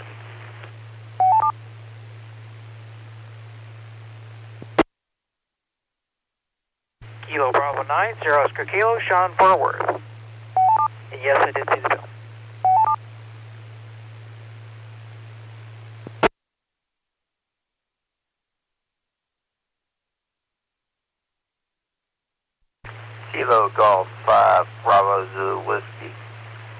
Charlie. Now, what I've heard, I saw most of it, except for like the last 20 minutes when it fell. I'll get to that. November Victor 5 Foxtrot, Virginia in Fort Worth. I got a little ways into it and ditched, and I don't know if I'm going to make it through the net tonight, so just put me in for the count in V5F.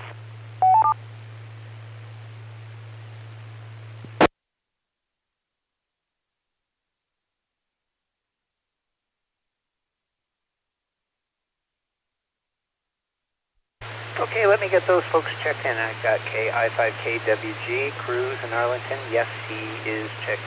Yes, he did see the film. I think I mentioned Ron, but if I didn't, N5SQA, he's just in and out. KB9SOK, Sean in Fort Worth. Yes, he saw it. KB5, I'm saying, Kilo Golf 5, Bravo Zulu Whiskey, J near Weatherford. Yes, he's seen most of it. NV5F, that's Virginia in Fort Worth. She saw it, but she's fallen asleep on it. I won't call on you, but if you do have something, just pop in there and say something. Anyone over air, I do see some folks, well, one person over on Echolink. Anyone over air that has not joined us that would like to, please come out.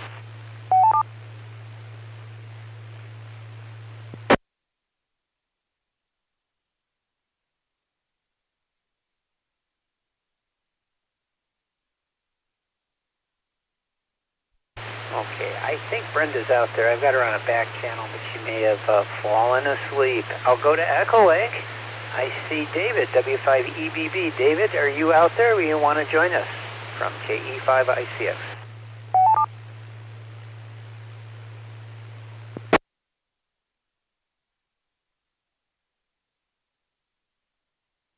This is David in Springtown, W5EBB. Now, I don't know why Brenda picked this movie, but let's just go with it. W5EBB.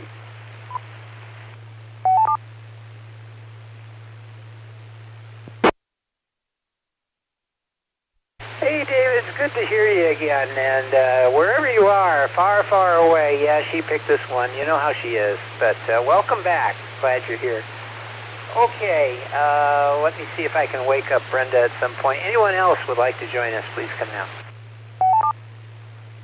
This is WB5OZL checking in. Yes, I did fall asleep. You're that boring. David, welcome back. It's so good to hear your voice. I hope we don't chase you off again. And I have no idea why I do anything, much less pick movies like this. It's a sickness.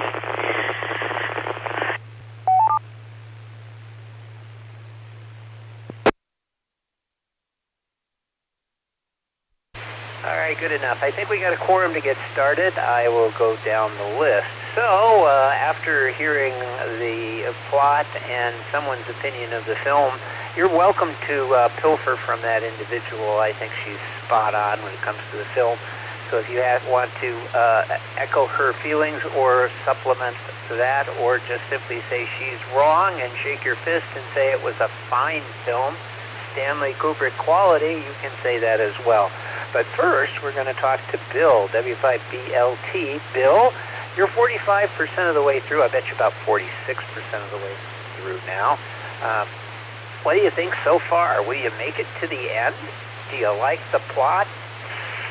I guess we'll put a plural on that. It could be one big plot with lots of different subplots. I'm not sure. At any rate, what do you think so far from KE5ICX? Let's see, I'm about 45.5% through. Wow.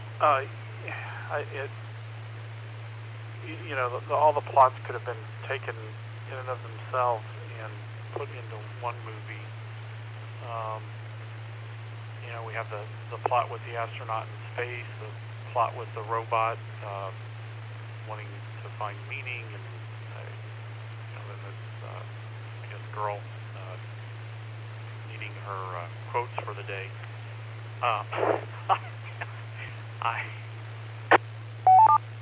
I'm sorry.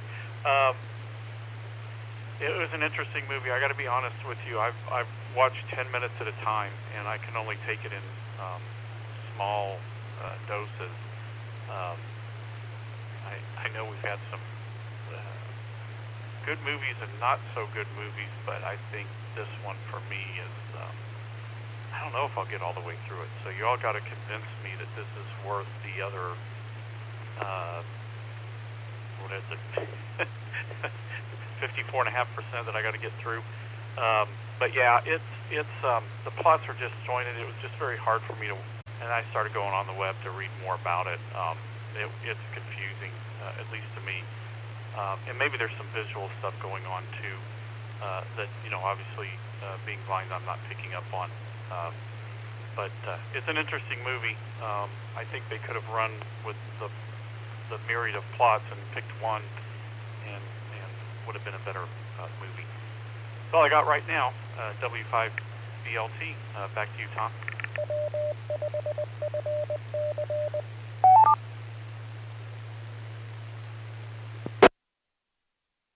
Okie dokie, thank you, Bill. There were probably two segments in there you might have had some trouble with. It was the body swapping one, but I think you could probably pick it out okay. And the other one was the stalking, which was done with some virtual reality thing. But even with me watching it, I still was having trouble understanding it, so I don't know if I would be much help explaining something I didn't understand anyway, so I don't know. I think the message you received is pretty accurate. It was just kind of weird and didn't make a lot of sense, but that's me. Let's see. Next up, we're going to skip Ron. Ron, we may ask you later on if you're around, would you watch this movie? But we'll find out. KI5KWG, that would be Cruz over in Arlington. Cruz, you were on there at the bitter end last night. You watched it with several of us in hopes that, with a support group where we all sit around and watch a terrible movie and try and keep each other awake and entertained at the same time. What did you think? Was this an A-list, a B-list, or a Z-list movie from KE5ICX? KI5KWG. Well, first I wanted to respond to Bill. Is if we had to suffer through it, you gotta cowboy up, Bill. All right. Yeah, I actually watched this twice, thinking that watching it again today would help my understanding, and I would catch things that I missed the first time through, and pieces of the puzzle would start to fall together, and that really did not happen. I did try to do an outline. I have plot A, B, C, D, E, F, G, and sort of H, which is also sort of A, because H was the astronaut's daughter. And so that's really kind of one story, but really not revealed until the end. I was intrigued by the idea of having a whole bunch of vignettes to tell one story, but that's not really how it shaped up. It was just a bunch of disjointed vignettes that had the general theme of the end of the world in the very near future. And I think at one point, they tell us that they're having COVID-28.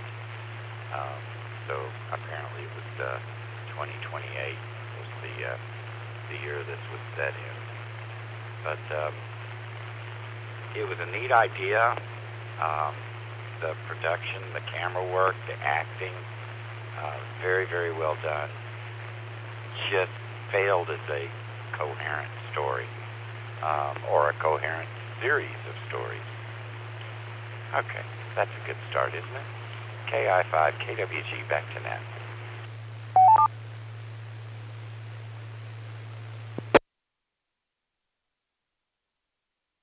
All right, thank you, Cruz. That was helpful. Next up is Sean, KB9SOK. Sean, what did you think about the plot for our fine film tonight?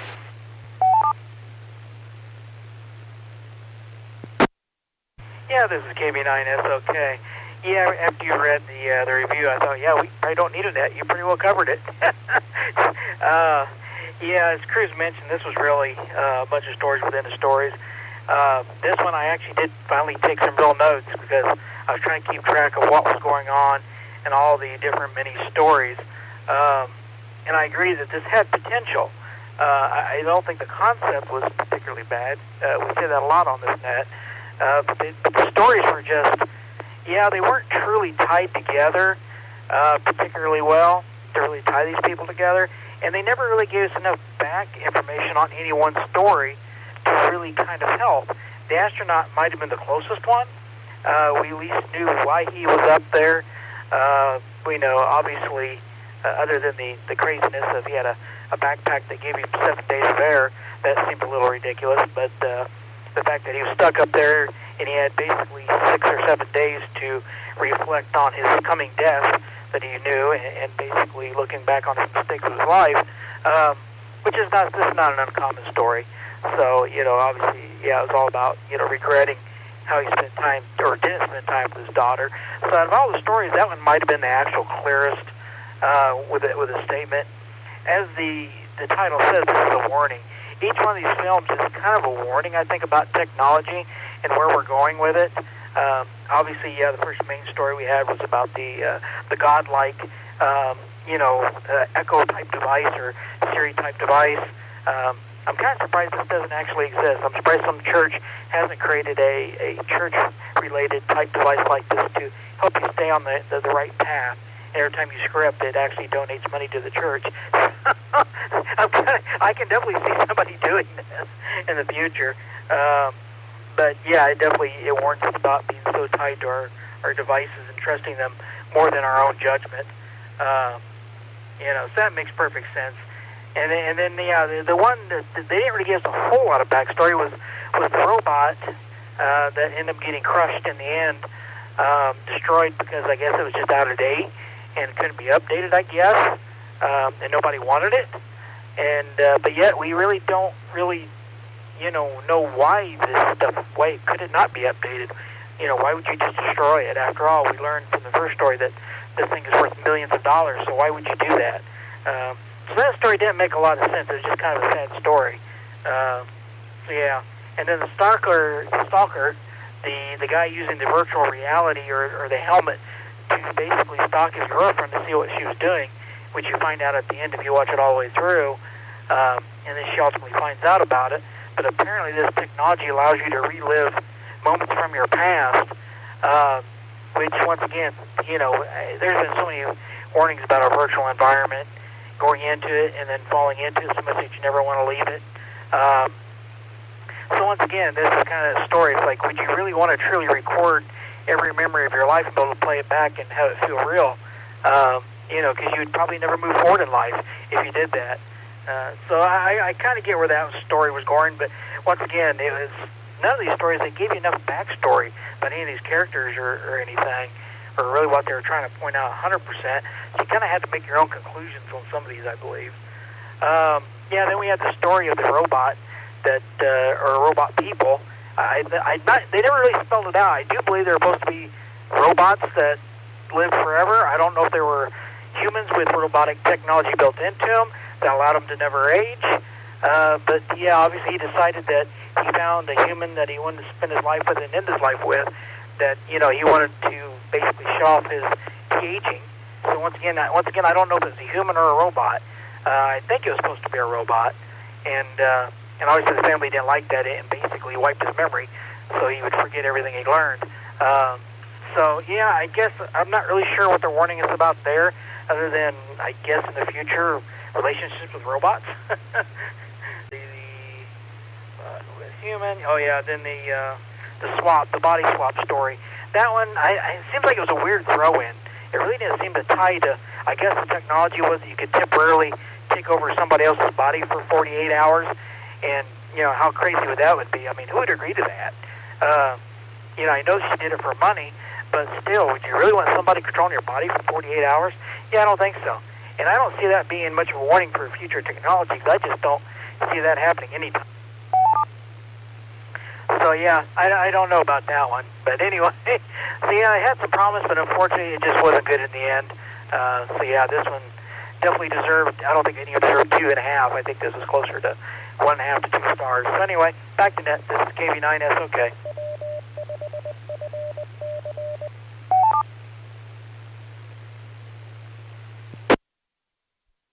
Interesting. All right, I took some notes from your notes, so maybe I can offer something along the way, too. Jay, KG5B said, WJ, what'd you think of our movie this week? Which is, of course, Warning from 2021. Go ahead, from KE5ICX.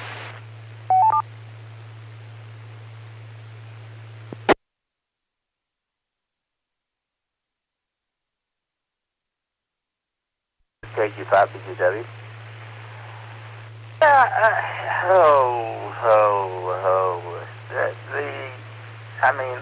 There's the story that's supposed to tie everything together, and it doesn't. There's the individual stories, which I found a little bit lackluster, although they had interesting premises.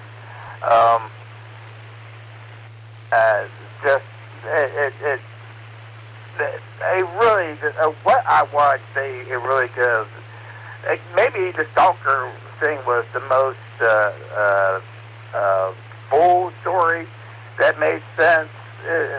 I was really interested in the first Android story, the old model that couldn't be,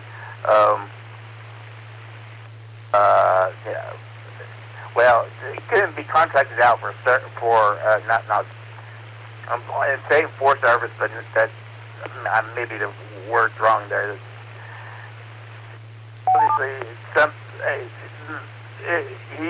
the Android just did a service as whatever Androids do today and whatever. I really liked the premise, and I thought they could have gotten a lot more with it. And it was really intensifying into it because they terminated him, and the way he terminated him was like the most. It's like, okay, yeah.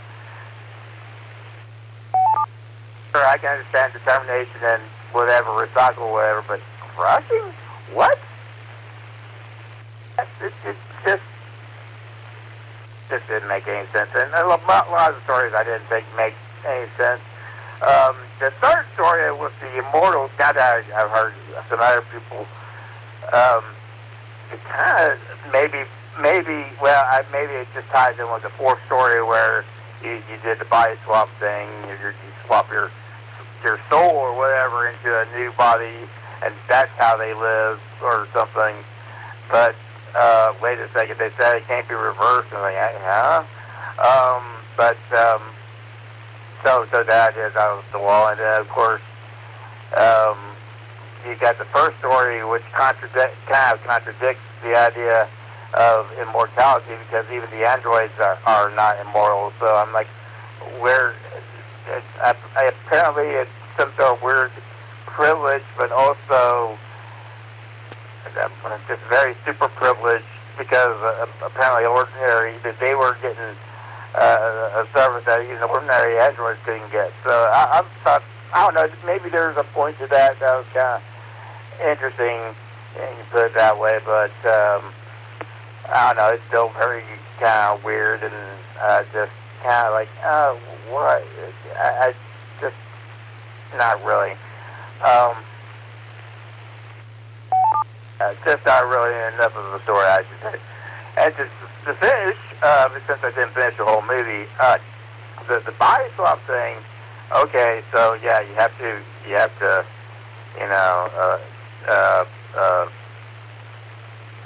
the whole thing was a grain of salt to begin with.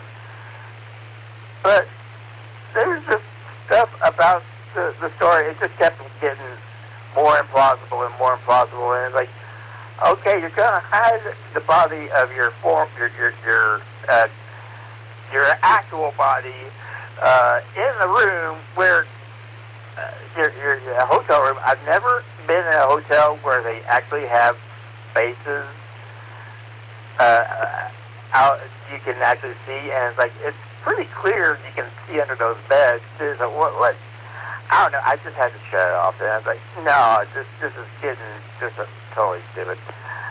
And I thought maybe I'd go back to it after a while, but it was like mid-afternoon or late afternoon when I saw it. I was like, okay, I guess I'm not getting back to it. So, I don't know what else to say. To sum up again, some interesting ideas and concepts of what stories could, where what's the word I'm trying to say? They're ideas for stories. There's another word I'm trying to say, but forget it. But the execution of the stories themselves and the whole tie-in it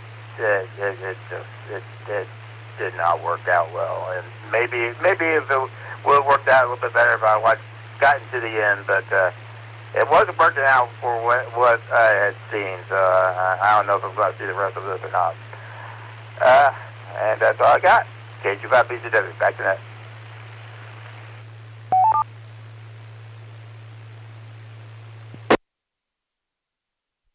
Okay, thank you, Jay. Next up, I'm going to skip over Virginia because she told me she was just checking in. But Virginia, you got anything to say? Just blurt it out. Next up is David, W5EBB. David, I think you saw the movie, and you're still here, which is fantastic. So what do you think? You usually have always had a really good synopsis of these films. What did you think of Warning from 2021 from KE5ICX?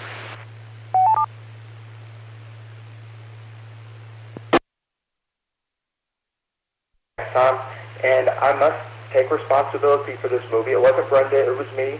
I mentioned this movie on the Facebook Afterglow as an interesting movie, and then it suddenly got promoted to, like, the next week. But I actually kind of like this movie.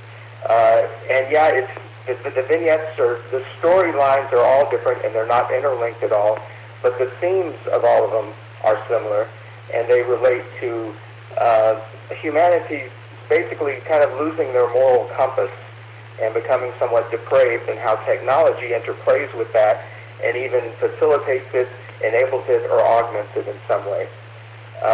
So the overarching vignette is concurrently happening.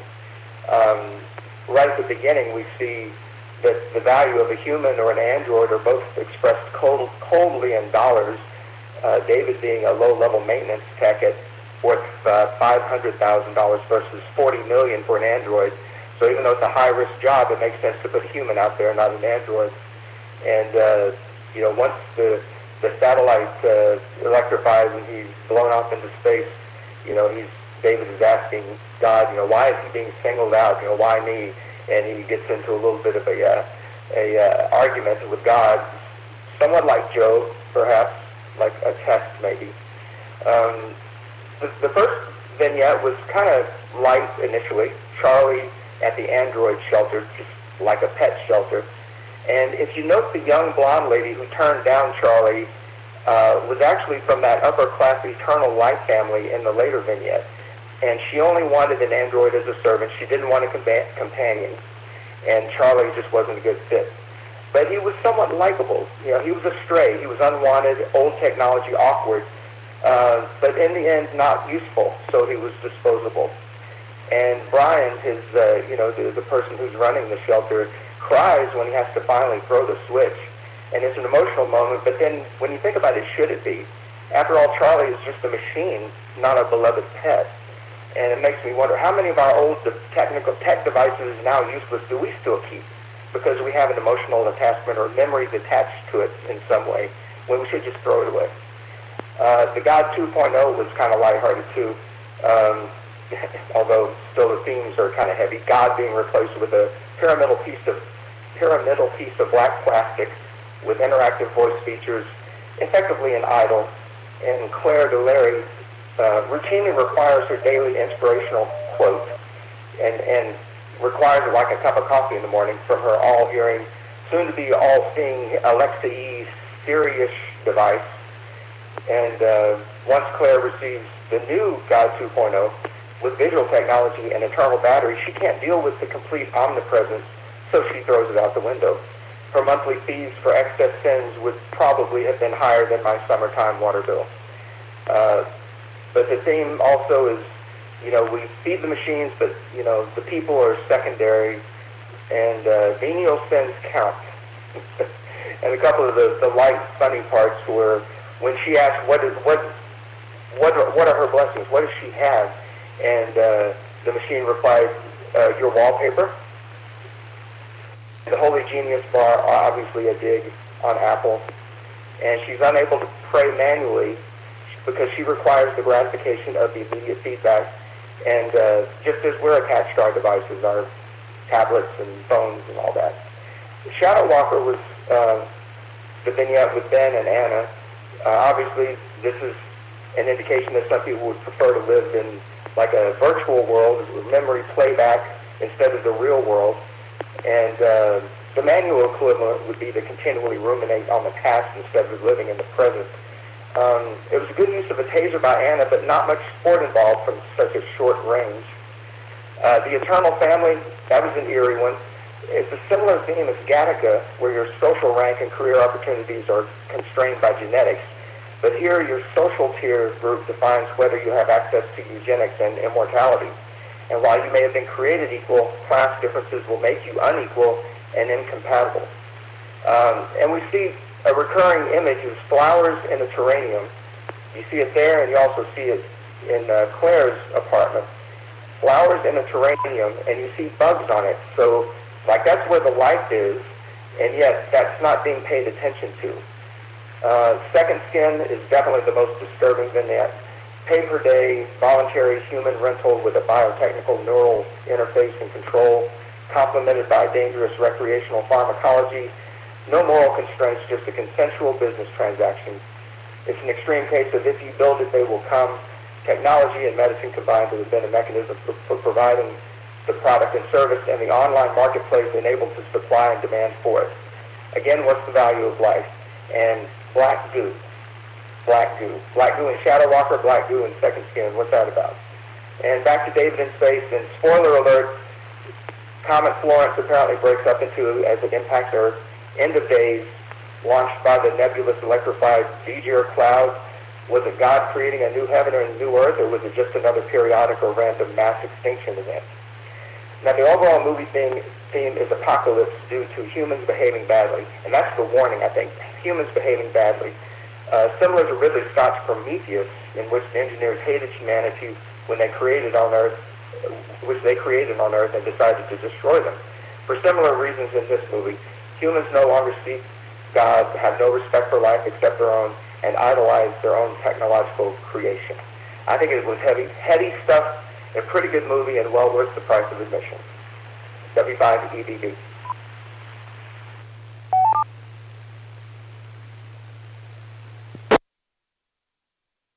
Well, thank you, David. And yes, I should have given credit when credit was due. That's right. You were the one that actually mentioned this on the Facebook page, and I thought, well, let's do it, you know. And so that's what we did. And here you are, and you described it. Very interesting. I really appreciate your synopses. It helps to bring some structure. I don't always see these things in quite as detailed, especially after a day at work, because I watch them on Friday evenings. But certainly you've thought this through, and it's very interesting. I have some comments, not nearly as good as yours, but along some of those lines. But at any rate, thanks for that, and more to come, of course, but I do appreciate your comments. It's always great to hear you. And we're glad to have you back. Next up is Brenda, WB50ZL. Brenda, you're on our fine film. This one is Morning from 2021. On the spot, please. This is WB50ZL. Boy, how can I follow that? Very succinct, David. I'm really enjoying that. And it's so good to have you back. And I'm so glad you took credit, blame for this movie. I get blamed every single week, and it's never my fault, but oh well. I also enjoyed this movie a lot. It was unsettling, it was disturbing. A lot of it really hit home. You think about people substituting virtual virtual device instead of being in person. you go to a restaurant and there's people who could enjoy talking to each other, yet they're on their phones. I don't understand that, why people have given up actual interaction with devices, and that it just sort of struck a chord there. It's hard to say plot. This thing didn't have a plot. It was an anthology. But some of these little stories were quite interesting and thought-provoking. And you think about a society, would you do that if you could? Would you be immortal if you had the choice? And what does that do to the social structure when some people can't afford to become immortal, or they be jealous or envious? I just think there's to be a whole exploration of what that would do to our society and people's interactions. There was some quirky surprises when they mashed the robot, when it blew up the world. Those are kind of fun. I thought it was well written and well thought out and well acted. Generally, the actors are not people I know, but I think that they were well cast, and that lent itself well to carrying the story along. It's interesting. We've always had this idea that we need robots so they can do dangerous jobs and save human lives. And here we are. We use a human because we can't risk a robot because he's so expensive. So I just thought that was a little ironic.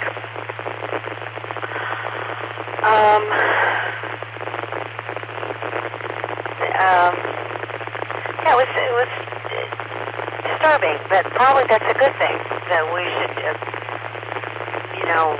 be disturbed a little bit and have our ideas shaken up a little bit.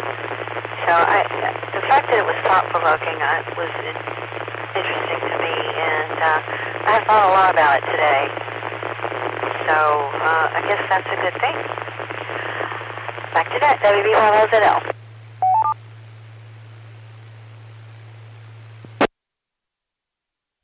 All right, thank you, Brenda. Thank you for your comments on this round. Does anyone else want to join us, or any of the people that are already checked in that have not spoken? If you have any comments, come now. Or if you would just want to check in.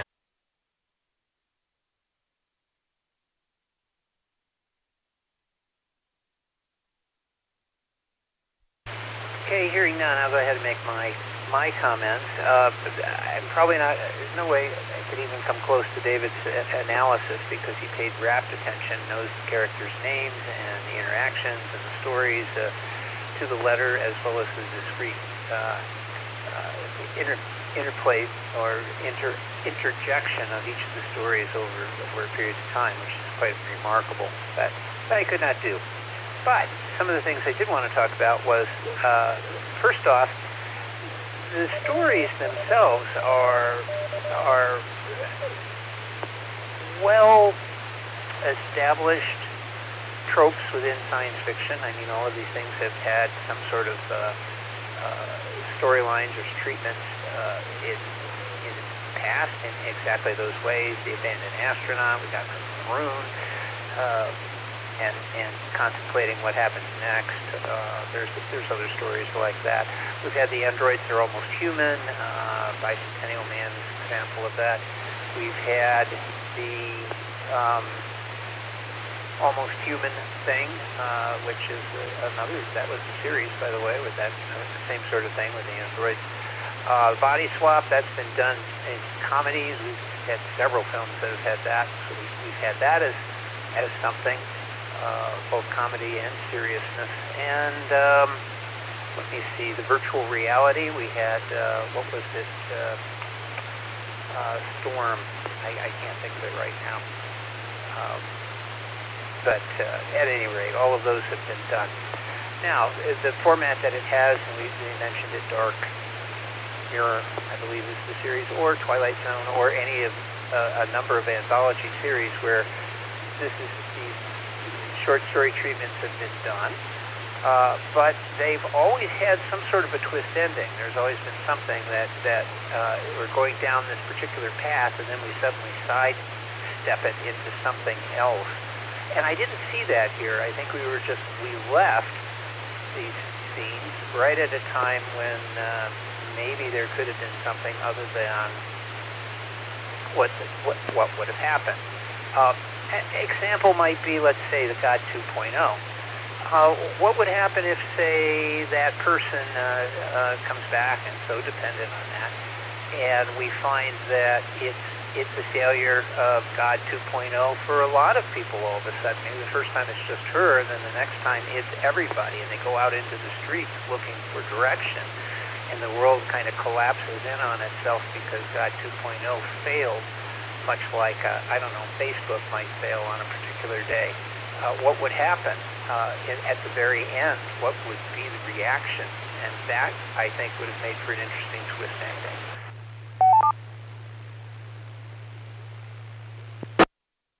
The body swap, of course. What happens to the man? Is he alive? Is he dead? What would be the repercussions? How would that be handled?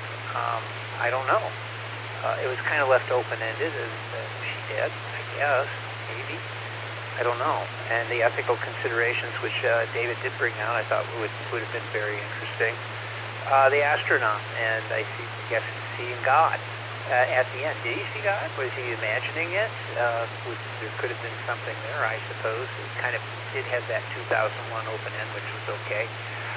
The one story that did seem to have it, maybe it was the simplest one for me to understand, and maybe that's why I better understood it or better appreciated, was the obsolete android at the beginning, and he gets destroyed by the guy, and the guy is upset about it. I mean, it's like, going to a shelter and having to kill an animal because nobody wants it, which is essentially what happened here. But it did have some resonance because he was somewhat unhappy about the whole process, and we find out that he's going to just eliminate him anyway. And then the one with immortality. We've seen immortality episodes.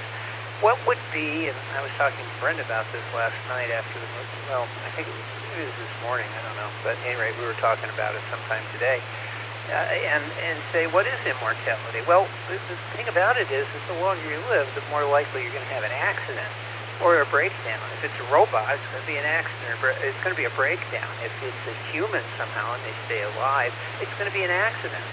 And how long does it take before finally, at some point, you say, that's it. My body is failing in such a way, and I'm still alive, and I'm never going to die, that I don't want to live anymore. Maybe that would have been an interesting end to the story. I don't know. That sort of thing, I think, could have played into it. So the twist endings aren't there. And lastly, one thing that I find, and this is always true, and I bring this up whenever there's something like this where there's a huge degree of hopelessness. Let me reset.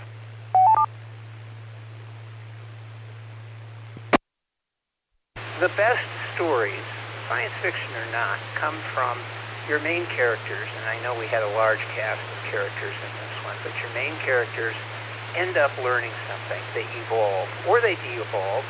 Twilight Zone did both. The characters could be elevated and have some sort of an epiphany. The bad characters meet their end in any of these stories, and maybe I should have, I don't know. But I did not have a lot of sympathy for any of the characters, not really any of them. Yes, there were a few victims in all of this. The gal who was in love with the guy, the immortal, she got the short end on that, and he was wiped, but we were kind of expecting that because it was already mentioned in the story that they could do that, and that's exactly what they did. I think it would have been more of an impact for that twist ending if they just not said that and came back and made it happen, but I don't know if that was added simply because it wouldn't have made a lot of sense or would have been understood. But that's even been done before, too. We've had many stories where it's been, the person's been wiped and they are returned to what they were before.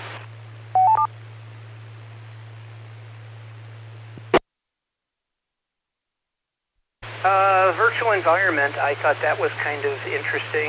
That's been done to death, too. We've had a number of them. Dark Mirror has done several stories to that, and to good effect, I think, as well. With it included a love affair. Only in that one, the twist was it turned out to be two guys, and it was the guy who was heterosexual, and he thought it was a gal he was falling in love with, but it turned out it was another guy, and it was his friend. And that was very disquieting to him. So that one had a very interesting ending in that, what does that mean? What does love actually mean? And that was quite good. The Brainstorm was the movie I was trying to think of. There was Brainstorm from the 70s, 78, I think, with how you could take that technology and turn it into something else. And they even had a final godlike moment at death at the end when they recorded death. That one had a more interesting, although it was somewhat hokey ending, I thought, the way it ended. But even still, there's a lot to that film that was quite interesting and worked. They used some very basic tricks as far as filming. And we've watched that film, and I think it's a more satisfying film than the short vignette we had here. Okay, I'm rambling a little bit, but I was going to say about the virtual reality. There was one thing, and I've mentioned this before. I think there's I don't know where it is anymore. I don't get on it, but there was a thing called Second Life where they created these unscripted virtual worlds, and people would go in and assume different roles. And when I was on the road a lot, I dabbled in that a little bit because it was something I'd never tried before. But I had talked to one of the administrators who was role-playing in a Western town thing, and there was what they call a timeout area where you could go and talk to somebody about the role play or whatever you want to.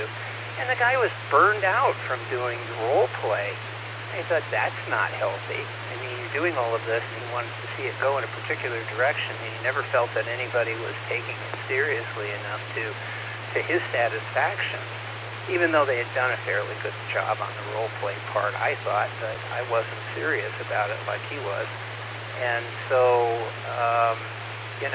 the mental health issue that may potentially go with that may have been something that he experienced before, or he was a perfectionist or something. I don't know what the story was, but it was a bit disturbing. So I could see that potentially in a story like this, but maybe that's where it should have gone too.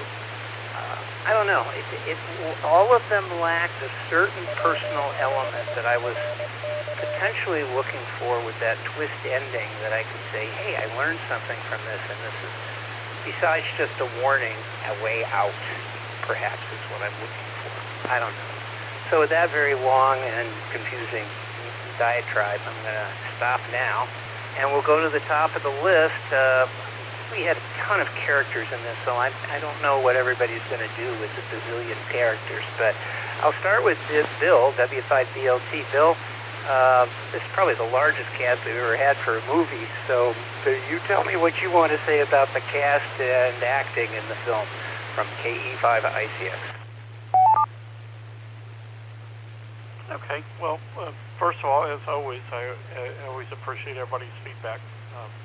I think I might go ahead and watch the rest of this, and also appreciate Dave's explanation as well. I like the robot that nobody wanted. I think, that resonated with me,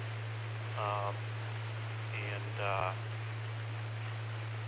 I think the astronaut story resonated with me. The girl that was needing her daily thing, I'm kind of curious,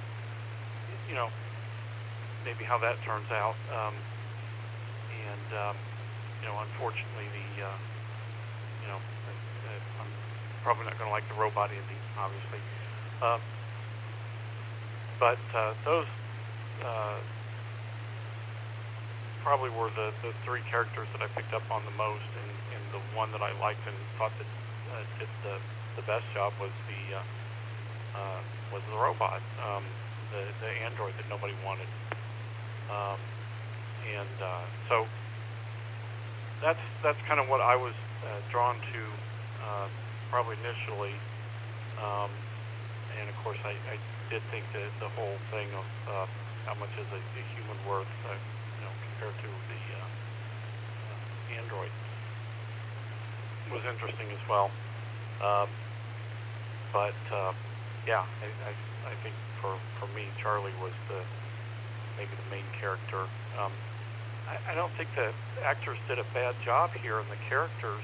I just think it was a little hard to follow and get into a character and trying to see how this all, you wanted somehow to tie all together, and it was a little hard to follow. So again, as always, I always come away with a better understanding of the movie, and which is why I love this net. So it helps me out and understand the characters more in those scenes that I miss. So appreciate that. And with that, I'll turn it back over to you. I don't know that I'll have much on the third round, but yeah, it definitely, I'll go ahead and give this a go.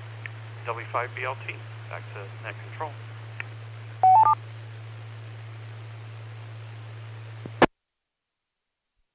Okie dokie, thank you, Bill. And yeah, I think thanks to a little bit of comments from David, that might maybe a second viewing or finishing your first view might help with the resolution to the thing. Next up, I'll ask for any final comments towards the end. So I'm going to jump to Cruz, KI5KWG.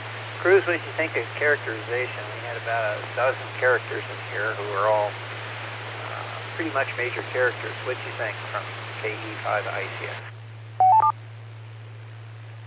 KI5KWG. The astronaut was Lily? Yeah, I'm going to go with that. In the final installment of that story, and which was very disappointing because I thought they had something kind of important they could have done, but didn't. But part of this was silly, and the God 2.0. What are my blessings, God? God's response. Have to think about it. And then it's my eternal love for you, and you have nice wallpaper. that was good. I also want to comment on the when she's going to sleep and the problem's about to begin because God 2 is downloading an update, and he explains that this new update will include future foresight, communication with up to 7 deceased relatives, and then it says, and wireless compatibility. Like, oh good, yeah, Bluetooth will go well with those others. So I like that part. Okay, I've already said I thought all of the actors played very well.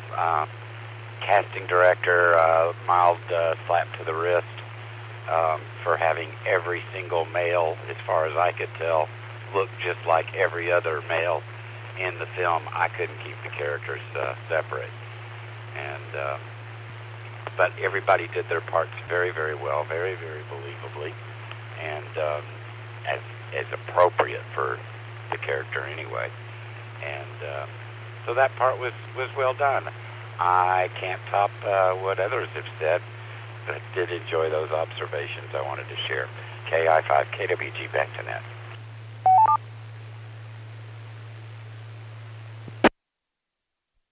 Very good. And I forgot about the humor. You're right. That was cute. So yeah, kudos to them for that. Okay. Next up is Sean, KB9SOK. Sean, your thoughts on characterization and any that just stood out to you from KE5ICX?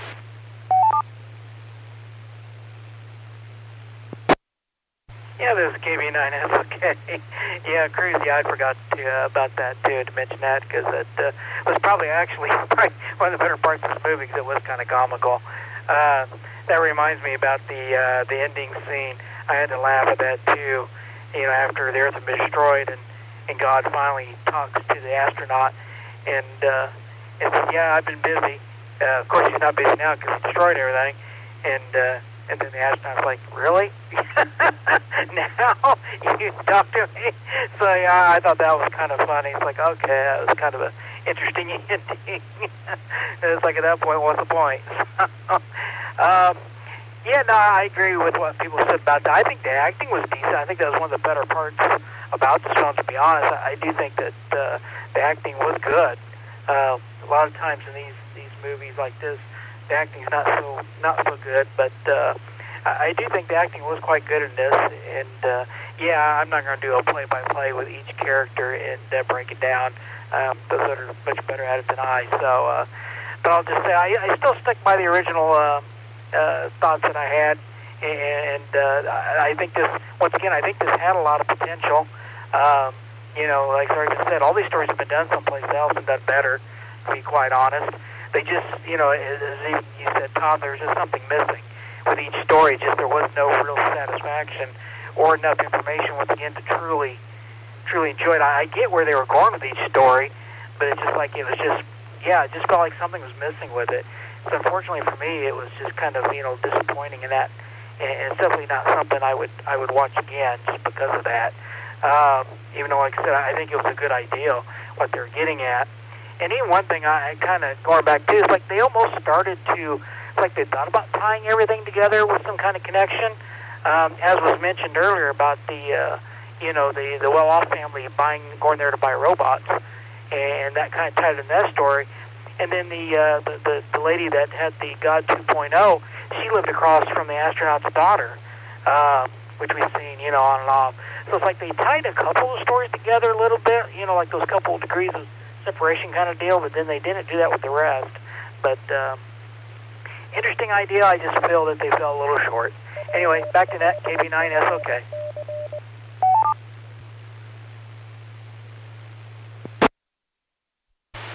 Thank you, Sean. And yeah, well, it's so subtle that it wasn't paying attention to that. I don't think all the stories were tied together like you say, but I don't know. Okay, next up is Jay, KG5BZW.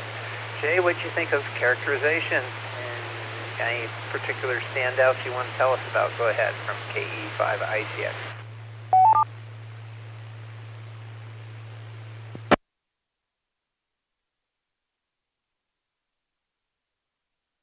BZW. I don't know. I can't complain about any of the actors' performances. All seems fine.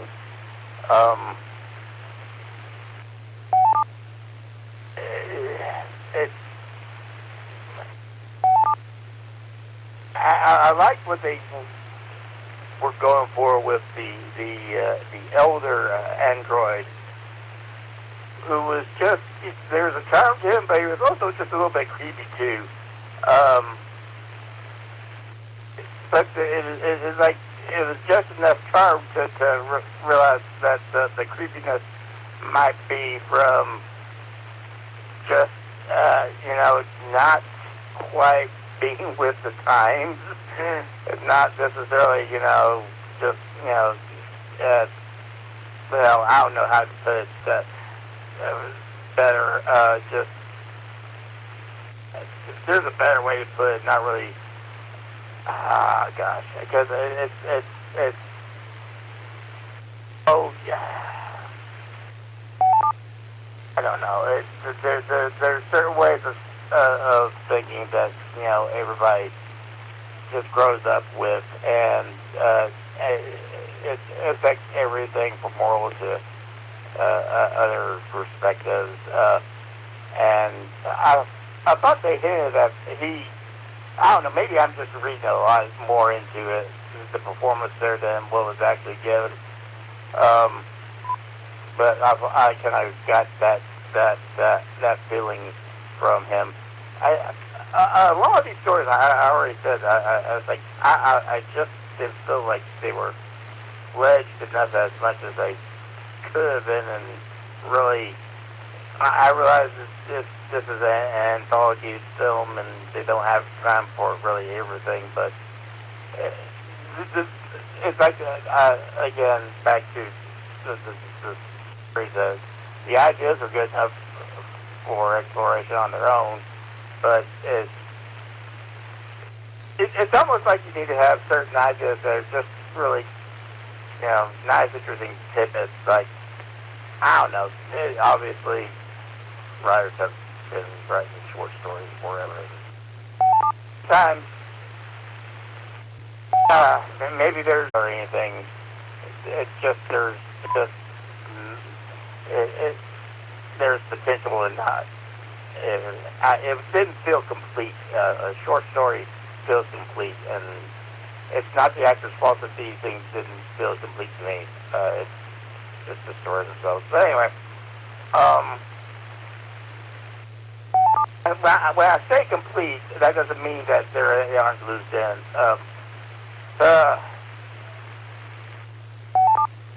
Gosh, I could go on another tangent with that, but I won't.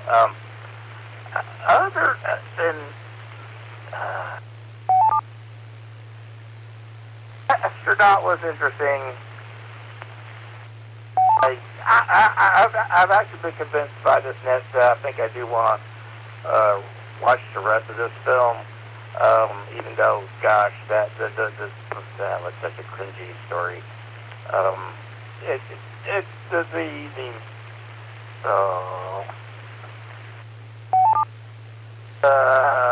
Baron, Grit and Barrett. Because I do kind of want to see what happens with the end of the world, whatever. As mentioned, others have mentioned or something, but no, I don't have anything else. Back to net, J25BCW.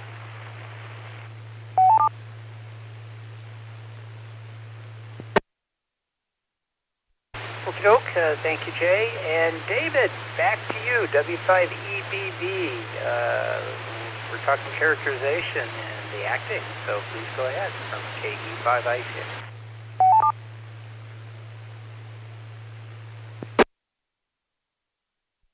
All right, thanks, Tom.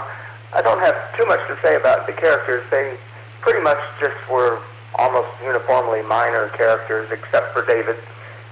He was the only one who really, you had a sense that he was really ruminating and trying to figure things out, and he spent most of his time wrestling with God. But, toward the last, maybe it was oxygen deprivation. He sees his daughter in her spacesuit. Was she really there? Was he just seeing her? And then you get the last strangely comical moment of God 2.0, I think it was. It was the same voice who spoke to him right at the last, probably a Starlink satellite with a cached, app still running, happened to still be able to communicate as the world was burning up. But I think that was God 2.0. But I think they could have done a better job of kind of having some resolution to his character, and it was kind of a letdown the way it ended in his final statement. But I think he could have had a little bit more resolution as the main character, who was actually more closer to a major character than any of the other ones. I did enjoy the lady who played Claire. She was funny, and that was a little bit of comic relief early in the movie, and I think she played it well, and I did LOL a few times. she was pretty funny. But again, the other characters pretty minor. Just as a point of trivia, the guy who played Ben in the Shadow Walker Stalker vignette, that's Patrick Schwarzenegger, the son of Arnold Schwarzenegger and Maria Shriver. And yeah, I agree. If you didn't know they were all different guys, you would have thought maybe there was overlap, but no, they were all different guys that looked a lot the same in the different vignettes. The very last sort of mini vignette maybe was the scene with all the huddled masses in the subway. You know, they knew there was a disaster coming. And there you see a hint, the last hint, remnant of humanity there. You know, you see compassion. You see them looking out for each other. But, you know, at that was the end, though. But that was kind of the last flicker you see. It's like, okay, there is some humanity here left. Things maybe aren't going to be so bad, you know, at some point in the future. But the characters served their purpose. They were minor, but they kept the plots going as quickly as possible to get the tone across, and they all did a good job. Well cast. W5EBD.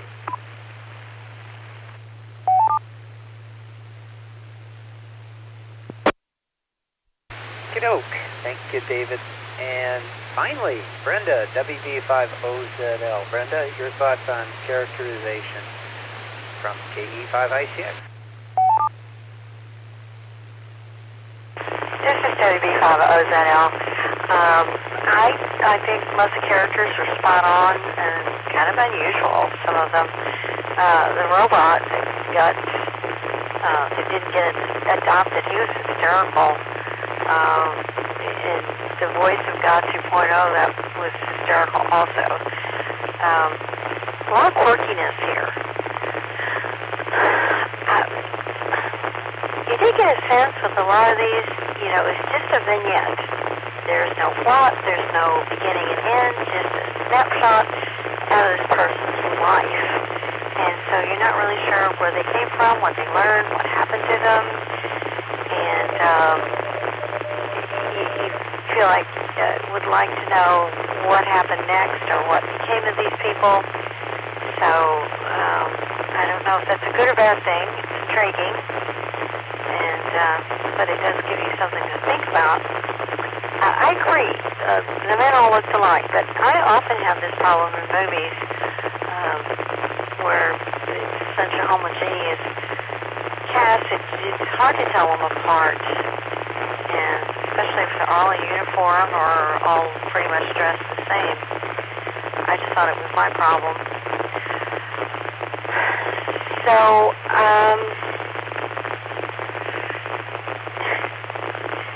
yeah, and they, you know, they don't explain this God 2.0 box. What is it? You know, is it like Siri? Is it a computer? Are they really telling God? They don't really tell us anything about this. What you know, what it's about. I mean, we're not even sure what this woman believes that it is, and why she's such a slave to it. You know, what if she had a job? Would she take that thing into work with her? You know, or take it to Thanksgiving dinner? And what if everybody brought their God box with them? You know, would it have the same voice, the same personality, and would they talk to each other? It'd be an interesting story.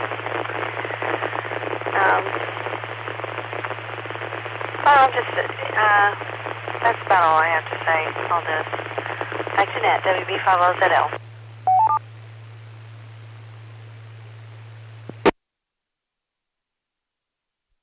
Okay, very good. Thank you, Brenda. Let me see. I don't really have a lot to add. I think everybody had really good comments on the characterization and how they were handled. So, for me, I thought the actors overall, everyone did a great job. I agree, I couldn't figure out some of the characters. They were kind of all the same, at least visually. Guys, what else?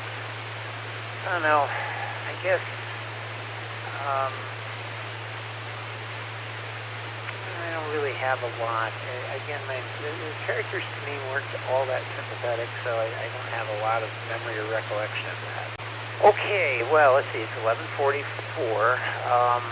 I'll tell you what, I'm going to cut everyone a break, and rather than go down the list, I'm going to go ahead and open it up, and if anybody has any comments they want to make, they can be the special effects if you'd like, music, or something you missed along the way, or something that you didn't mention before that you would like to put out on the table.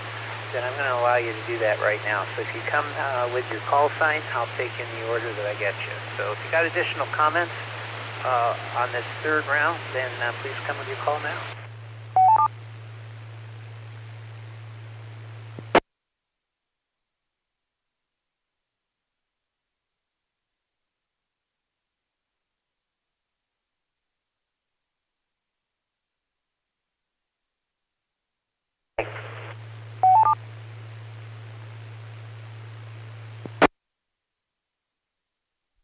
Okay, there was a breaking station, maybe? Was somebody there that wanted to say something? Please try again.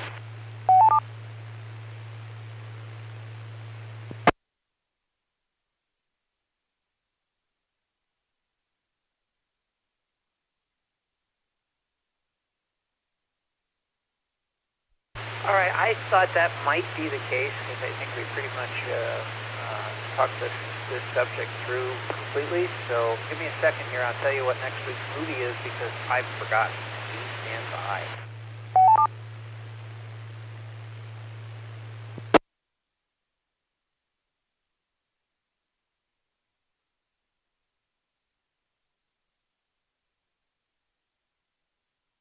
Oh, we're going from one end, the intellectual storylines, to something completely different. Are you ready? This one is Big Hair from 1983. This one has Richard Hatch. You may remember that guy from Battlestar Galactica. He is in a movie called Prisoners of the Lost Universe. So, yeah, it's got John Saxon in it, so you know what that means. Lots of Saxon. And probably violence, too. There's a gal in a bikini thing shooting a gun, and the thing, and looks like there's some other things in it.